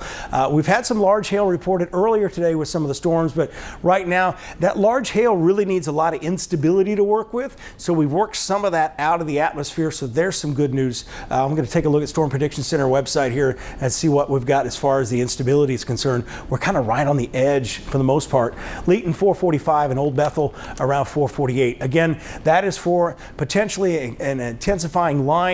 This is going to be the main line coming in, perhaps with the cold front, and it does look like that would be some good news. So this area here, as we take a look along this line here, this is likely the cold front moving to the east, and once this passes, that's when your threat of severe weather will likely be over. We just need to get to the point where things are moving more east than they are northeast. So once again, rain continues to come in from the south. Very heavy rain, frequent lightning, new severe thunderstorm warnings coming out. Tornado warning, still confirmed tornado north of Tuscaloosa. That is going to be moving into southern Walker County, south of Jasper. This is going to miss Birmingham Let's see what else we've got going on farther to the south. We've got more confirmed tornado. Again, when you get this gray polygon, this is out of the radar range that we have currently. We don't have this particular radar in our software, but there is a confirmed tornado with that storm moving towards Meridian, Mississippi as well. But the strongest storm that would threaten us over the next 2 hours is the one north of Tuscaloosa, moving east-northeast. So if we start to see, let me switch to the Birmingham radar.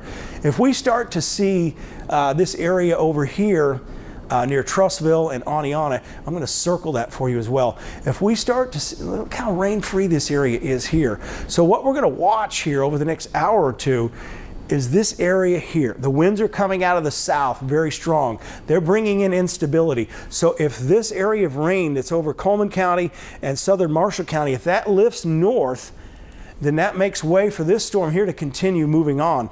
Right now, this is currently on the verge of becoming a long track tornado and supercell that's on the north side of Tuscaloosa. In fact, I want to go back down into Tuscaloosa. I just saw something kind of pop up on the southern side of that.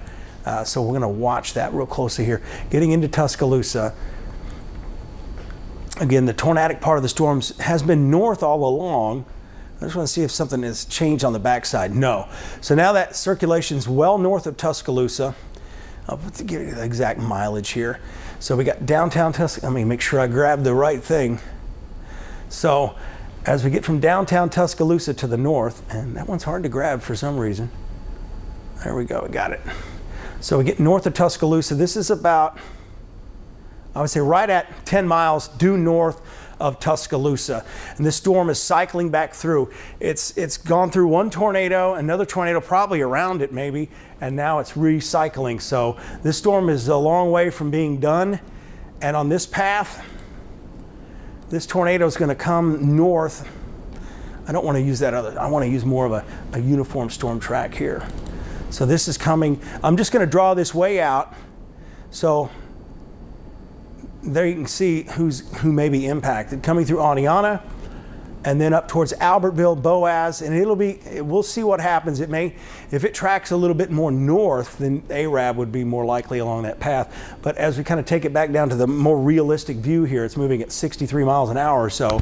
Again, this takes it towards Warrior, right around 450, and we continue to watch that track. So Coleman County, we're keeping an eye on that for you, as that storm has a history of producing a tornado. And let's see the debris signature, see if that's still showing up there. Oh man, that was just a nasty storm, and it still is. Let's see that debris signature. That, not really showing much there. I'll switch over to the Columbus Air Force Base, a different view, see what it's got for that debris signature. Yeah, we've got debris picked up on the radar from that secondary tornado. Look how it throws it to the north. So that's a pretty cool artifact here, unfortunately. What happens is that rotation, the upper level winds, so the tornado picked up debris, and then it got higher up in the air, and the south wind threw that debris to the north. And that's how on big severe weather days, you can have debris falling well out ahead of where the storm is. So that debris is actually falling north of where the storm is, northwest. So again, well, actually, there's maybe another tornado there. Look at that. On the back side. Yeah, so let's see what velocity shows here. It's possible. Again, it's possible it's either a secondary tornado, which is, yeah, I think it had a secondary tornado. You see it briefly, and that's where it spun up and threw the debris. So we've had 2 tornadoes with this one storm, so something to watch. And let me track this area. In fact, while I've got it up here, while it's on my mind, let's put a storm track on this area, because I know you guys are concerned. There's a lot of storm anxiety. That's why we're staying on the air, providing this coverage for you, because we really talk this storm up because it's a high risk for severe weather. And so far, it's underperformed, which is really good news. So again, don't get me wrong there. I don't mind this at all. I'd rather be tracking heavy rain and lightning than tracking tornadoes like they're having to do down in the Birmingham area. So This is going to continue to move north towards Jasper and Sipsey around 434. This is the northern side of that circulation. Not quite sure it's going to continue to do that because the parent storm, we call it the main storm down here to the south, is likely going to rob all that energy. But something to watch here down the road, southern Coleman County, probably around 5 o'clock or so. Liz, Margot, you guys got anything to add? Yeah, we actually have been. Yes, we have been monitoring flooding issues, specifically out in Ardmore this time, but this is a regular spot. When I tell you where it is, you're going to recognize it. It's under that railroad bridge. It floods all the time. State line. Right, exactly. So we know that deputies have had to shut it down because people are still trying to go through that waterway, and you don't need to. No, because you know what it does when you cross the state line. It does a huge dip. I don't know why people would go through that. You go down under that railroad crossing and run into a lot of problems there. All right, so let's check out Madison County. And Brad, I do want you to talk about the fact that, yes, we are seeing the rain do what we needed it to do, which was to sort of stabilize our atmosphere. But the sense I'm getting from our viewers in the comments is that they are already letting their guard down and they're saying, okay, this is over. We can go on about our lives. But this is a prolonged event. I do want you to touch on that. But before we go to that, we want to talk about Madison County and check in with our reporter, Noah Cowell, who's on the scene. Where are you, Noah, and what are you seeing? Yeah, Margot, I am right next to City Hall excuse me for a second. I'm right next to City Hall here in Madison County, and so far we really haven't seen too much. We've seen some extreme rains for a couple minutes here and there. We've heard constant lightning, thunder, things of that nature. There was about a 5-minute period just a couple minutes ago where you couldn't even see anything out here. Like right next to me, we're on the 5th floor of a parking deck here. We did try and speak to the Madison County EMA just 30 minutes ago. They said that they aren't giving any sort of updates right now. They said to stay in touch on their Facebook and Twitter, and they said that we should really expect the worst of this to come around 5 p.m. That's when they're expecting it to get really bad. As of now, we're only seeing some blowing, gusting winds, not too bad of rain so far. Occasionally it gets a lot worse, but as of now, the worst is yet to come. Right back to you guys in the studio. Noah, right now, EMA not working any issues, right, in Madison County? Did we lose him? Yes, we did. Okay, let's turn it over to Nolan Crane, who is here monitoring. What are you monitoring? Road conditions at this point? Colbert County, I think. Yeah, we're talking road conditions. We're calling a lot of the EMA directors all across the Tennessee Valley trying to get you the latest information. We also have some information about some power outages. In Colbert Heights, in Colbert County, 700 homeowners are currently without power. In Sheffield, that number is 800. You mentioned the roads, Margot and Liz. Here you go. Mulberry Lane, Frankfort Road, Lee Highway, and Pine Avenue, all 4 currently have significant water on all 4 of these roads. This according to the EMA director, Jody Hitt. But again, we also mentioned this in a couple other counties. They're not closing these roads. They just want you to be aware that there is significant water.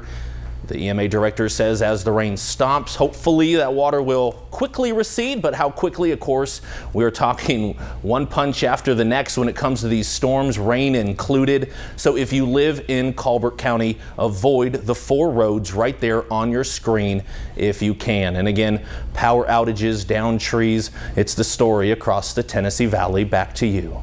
Hey, have you heard, Nolan, anything about the size of the hail that fell in Colbert County? Well, we've had some reports of people claiming 3/4 of an inch in some areas. Some people say there's been pea-sized hail, but some of the photos, even if you take a look at them and you can see like in their hand, but is that what's coming down all across the area, or is that just one isolated incident or one isolated area? You know, you can see a photo here on your screen. So yeah, the hail definitely could be a big issue, not just in this area, in the Muscle Shoals, but really across the Tennessee Valley. It's something that we have mentioned even before the storm came, to be weather aware. Try to protect your vehicle if you can. If you have a garage, obviously put it where you should. But yeah, the hail is a story and it will be impacting people across the valley. Very good. Thank you, Nolan Crane. We've also been chatting with the Lauderdale County EMA Director. Brad Holmes tells us that more than 6,000 people right now are without power there in Lauderdale County. Baseball-sized hail reported, but Lauderdale County did not see nearly as much as Colbert County. We have heard golf ball size, we have heard baseball size. You know, we've gone by 1 inch, 1.5 inches, 2 inches, even egg size hail at this point. So we can't wait to see all of what's happened there in Colbert County. That's actually a really big improvement because their peak was 7,000. So if they're down now, that's really good. As I said, crews are out even in this. Now that we have heavy rain in the area, they feel like they can go out and get to some of those down poles. All right, we're hearing from our producer. That's right. Callie Neese is in Morgan County for us. Any improvement there, Callie? I just spoke with the EMA director just a couple moments ago, and he told me that there's only about 2 more waves of severe thunderstorms before we'll get in the clear over here. He said that'll be around 8 o'clock tonight. People are still camping out here at the courthouse in the shelter, trying to stay safe. But if you take a look around, the roads still are covered in quite a bit of water. They're not flooded quite yet. The rain is starting to slow down a little bit. The wind is not as strong as it once was, but the storms are coming in. People are still driving around on the streets. I haven't seen a lot of people having trouble getting around. I haven't seen too much traffic, but there are people coming up and about. People in the basement and the shelter are coming up and down the stairs. They're very talkative, just glad to be together and have a safe place to stay. Reporting live in Decatur, Callie Neese, 48 News, on your side. Thank you so much, Kelly. Let's go back to Moulton now. We talked about the possibility of lightning hitting an apartment complex there in Moulton. That is what firefighters in Moulton have been working on this afternoon. Right now, we have been communicating frequently with the fire chief there, with Brian Phillips, as well as the county commission and the EMA director. 4 apartments right now have sustained damage in whatever that was that occurred there, apparently by lightning. Fire hit the 2 top apartments, and the ones below sustained smoke damage. So 4 apartments right now at the apartments there on Stone. This is Byler Road in Moulton, Fieldstone and then it's Apartments. Fieldstone Apartments. We do know residents were evacuated. The good news out of this one, I haven't heard not one report of injuries. That's right. So yes, the lightning is what they believe is the apparent cause of that apartment complex sparking and going up when it came to that fire out in Moulton. Let's take a look at some other pictures around the valley that you are helping tell this story today. Again, you're seeing many happening in your backyard. Flooding in Tuscumbia this afternoon. We heard so much in Colbert County about the high water there. This is taken by Hayden Marks. You are our eyes and ears in Tuscumbia today on this Saturday. Thank you, Hayden, for sending that in. And Kayla Blair, some more hail there. I don't know what you'd call that. Is that about 1 inch, Brad? Florence, I didn't see it. Flooding. Brook Holcomb, field flooding there. All right, let's go to Chelsea Aaron, who's monitoring conditions at this hour. Yeah, Chief Meteorologist Brad Travis, he was talking about this a little bit earlier in terms of our instability. We've had a lot of showers throughout the day, which is definitely helping, but we are not completely out of the woods. I was just looking at some of the mesoscale analysis there, and we can go ahead and take a max 2. Thank you very much. The highest CAPE, or what we call convective available potential energy, that's going to run really right where our high top radar is, across areas south through Sand Mountain and back towards Coleman County. We still are watching that storm very closely, that supercell that produced a confirmed tornado right across Highway 82 there in Tuscaloosa County. We're watching that closely as it could be tracking into that more favorable environment throughout the next hour or so. Latest timeline, Brad's going to go through that with you as we continue to see if it will hold together once it makes its way through portions of Coleman, potentially even Marshall County, Brad. Yeah, again, we're going to watch this. It's a long track tornado right now, and it keeps cycling through. So I put this extended storm track if it holds together. And as Chelsea was mentioning, as you get here from Birmingham to Trussville and areas to the east, there's nothing impeding this. The instability is very high here, so this is going to continue to feed this supercell storm as it tracks to the northeast. So I put this moving at about 60 miles per hour. I think that's about right on because the upper level winds are coming through and may increase it a little bit more. So we're talking Hanceville around 5:05. So this is about an hour heads up here for this tornado producing supercell thunderstorm that's north of Tuscaloosa now. And it's also possible over time it could shift farther to the north. So for some of you, you're saying, hey, this isn't a big event at all. I mean, you can go about your business today. Others are here for this information that they need to know. They want to be a heads up. If you got a mobile home and you live in, say, Holly Pond, Arab, Albertville, you want all the heads up you can get, and that's what we're giving you. It's a high risk of severe weather, the potential for long track tornadoes today. We don't always know where those are going to be, but we know we've got one right now. It's over here north of Tuscaloosa. It has done damage, and it's going to continue to track to the east and northeast. But again, if it deviates, there's always the potential for error when you go past an hour on a storm track, especially on a day like today. So it could track towards Coleman. It could make its way up here into southeast Morgan County. So again, I want to give you this heads up. Here it is: Hanceville 5:05, Cleveland 5:12, Bluntsville 5:14, Holly Pond 5:16, Sneed 5:25, Arab 5:28, Douglas 5:30, Mount Hebron around 5:31, Horton 5:33, Gunnersville 5:38, Albertville 5:38, and the Gunnersville State Park area around 5:43. Again, this is a nasty supercell.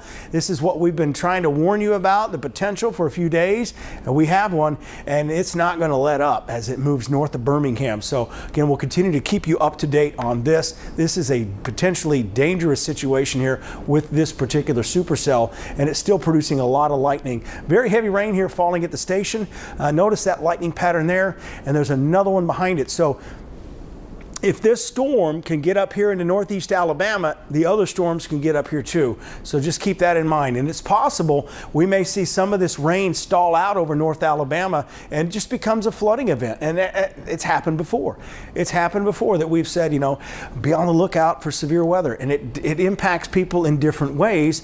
And you saw that today. Someone got struck by lightning getting out of a storm shelter. So there's always some different caveat. There's always something that may not impact you as much, but there's a possibility it's impacting someone else, and hard impact too. Here's the latest rain coming in. This is heavy rain. Don't see any severe weather associated with this right now, but there's also a potential for these tight circulations that develop.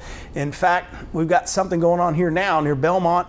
Very strong straight line winds coming through Belmont, Golden, north of Red Bay, and those are going to be moving towards Colbert County. So I'm going to put a storm track on that. This is probably one of the last lines we'll have to deal with over the next hour to 2 hours here in the northwest corner of the state. So let me put the storm track on this. In fact, I'll do the entire line here for you. Moving into Red Bay now. It's moving east at, we'll put it about 43 miles an hour. It's the individual storms that are moving more northeast at 50 to 60 miles per hour. So this is going to be Limekiln around 417, Red Bay around 420, Cherokee 422, Crooked Oak 442, Tuscumbia, Sheffield, the Shoals about 445, and then we get to Russellville around 447, Littleville around 452, Leeton 5 o'clock, Old Bethel 505, and Town Creek around 511. Again, this would be mainly straight line winds, but on a day like today, you can get quick twisting of the wind, a spin up tornado, things like that. So we got to keep an eye on that too. And in fact, as I've just been talking to you about that, the winds have increased a little bit here. We're probably looking over 60 miles an hour here. Let's take a look at that pixel right there. I didn't quite grab it good enough. There we go. So this is north of Belmont, and we're looking at 70 mile per hour winds here. Again, that's moving east. The thing about the radar, it's really hard to detect some of these winds because here's what's happening. The radar is down here to the south, and the radar, the beam of the radar, make sure I got that, I don't want to drag the map. The beam of the radar is coming in, and it's hitting it from this direction, but the winds are actually moving from west to east. And there's a little bit of circulation here near Cherokee. We're starting to see the lightning picking up here near Waterloo. So again, it's not over with. Some of you are just getting an extended break. So let's go into Waterloo here. We've got very heavy rain, frequent lightning. The lightning's picking back up. So when we see the lightning increasing again, we kind of go through the whole process again, don't we? We're starting to see some hail developing in this storm with near Eastport and Waterloo. Let's take a look at the shear rate up here. And not too impressive. Again, we're not expecting a big tornado to form right on the edge here, but it's worth watching. And these are the storms that kind of sneak up on us occasionally. And you guys have a history of that. And that's why we're staying on the air. This is a high risk day. Things can change very, very quickly. And we're starting to see more lightning all along this line. We're starting to see more wind. And at the end of the day, as we take a look at this, the Storm Prediction Center's concern is twofold. It's the fact that we've got the supercell potential out there initially, and then you've got a squall line that may end up racing to the east and produce some significant wind damage. Because part of their outlook actually had, I think it's a 45% chance, especially in northeast Alabama, that we see these higher winds, which could approach 70 miles per hour. So again, we're a long way from over, but what we see so far has been good news. Beneficial rainfall, a few reports here and there of severe weather. Severe thunderstorm warning probably about to be let go here in northern Madison County and Jackson County. But look at all of this back here to the west. This is intense rainfall, very heavy rain, frequent lightning. We got another circulation here, probably near Fayette. We'll have to watch. That may move up towards Double Springs, eventually Hartselle and Decatur. This, again, confirmed tornado continues northeast of Tuscaloosa, several miles northeast of there right now. I'm going to take a closer look at this area near Amory, and then continue to move in. This will be moving towards Russellville and Phil Campbell again coming up. Storm relative velocity. Again, very high winds from Belmont, Fulton, high winds there, and high wind with this storm here. That's why we've got the severe thunderstorm warning out for this. Might even see some hail with this particular storm here. This is moving to the east northeast, so I'll put a storm track on this as well. Take this up towards Hackleburg. Let me put that storm track right there. As we take a look right here, this storm here moving northeast, it's moving northeast at about, I'd say 60 miles per hour. That's going to put it up towards Hackleburg around 512. So just a little under an hour from now, we expect this to start moving in. And keep in mind, the back edge of this could accelerate, could start moving a little bit faster. Smithville over in Mississippi, 437, Detroit 451, Hamilton 502, Hodges 508. A lot of lightning just south of here as well. So let me get into this storm. It's just kind of sitting there. I don't see a whole lot of wind velocity going on with this, but let's turn the lightning off so we can see it better. So again, nothing really showing up here, but there's just a lot of lightning going on in this storm near Fayette. So worth keeping an eye on there. I'll get that radar on there for you. So again, it's surrounded by all this rain. The key to this supercell here, west of Birmingham, is that it still is feeding off all this instability just to the south. So again, another update here on that storm from the Birmingham radar. As you can see, it continues to really wrap up here with a possible tornado continuing with that storm there. Again, this is going to continue to move probably the southern edge of Coleman County here by 5 o'clock. Do we have, what you got for us? Okay. All right, you got it. Okay. Here's what we're going to do. We're going to kind of summarize things and let you know what's going on. Again, we don't want to make this look worse than it actually is. So we'll probably get back to your regular scheduled program here in just a quick second here. We're going to keep a close eye on this. We're going to continue on our digital platform and Facebook and social media. But again, we're watching the storm down here. Take another look at the velocity, give you another heads up on this. And again, we'll continue to monitor this storm down here to the south. This is a nasty storm, folks. Hopefully this thing weakens. But look at the rotation within this. This is a classic supercell producing damage. Tornado likely still on the ground with that, but not getting a big debris signature with it as of right now. But the shear rate's fairly high with that. And again, it's moving towards Dora and eventually Warrior and it's going to be close up here into Blount County. So this is the storm we'll continue to watch very closely. For meteorologist Chelsea Aaron and everyone else here at WFF 40 News, we will get back to your regular scheduled program, but again, we'll be on digital. We'll be able to give you information there, and we're keeping a close eye on this. Again, the earliest arrival up into Marshall County and would be right around 5 to 5:30 or so, and it's about 45 minutes away. So again, thank you for tuning in right now. We'll keep you up to date and let you know if things change by breaking into programming.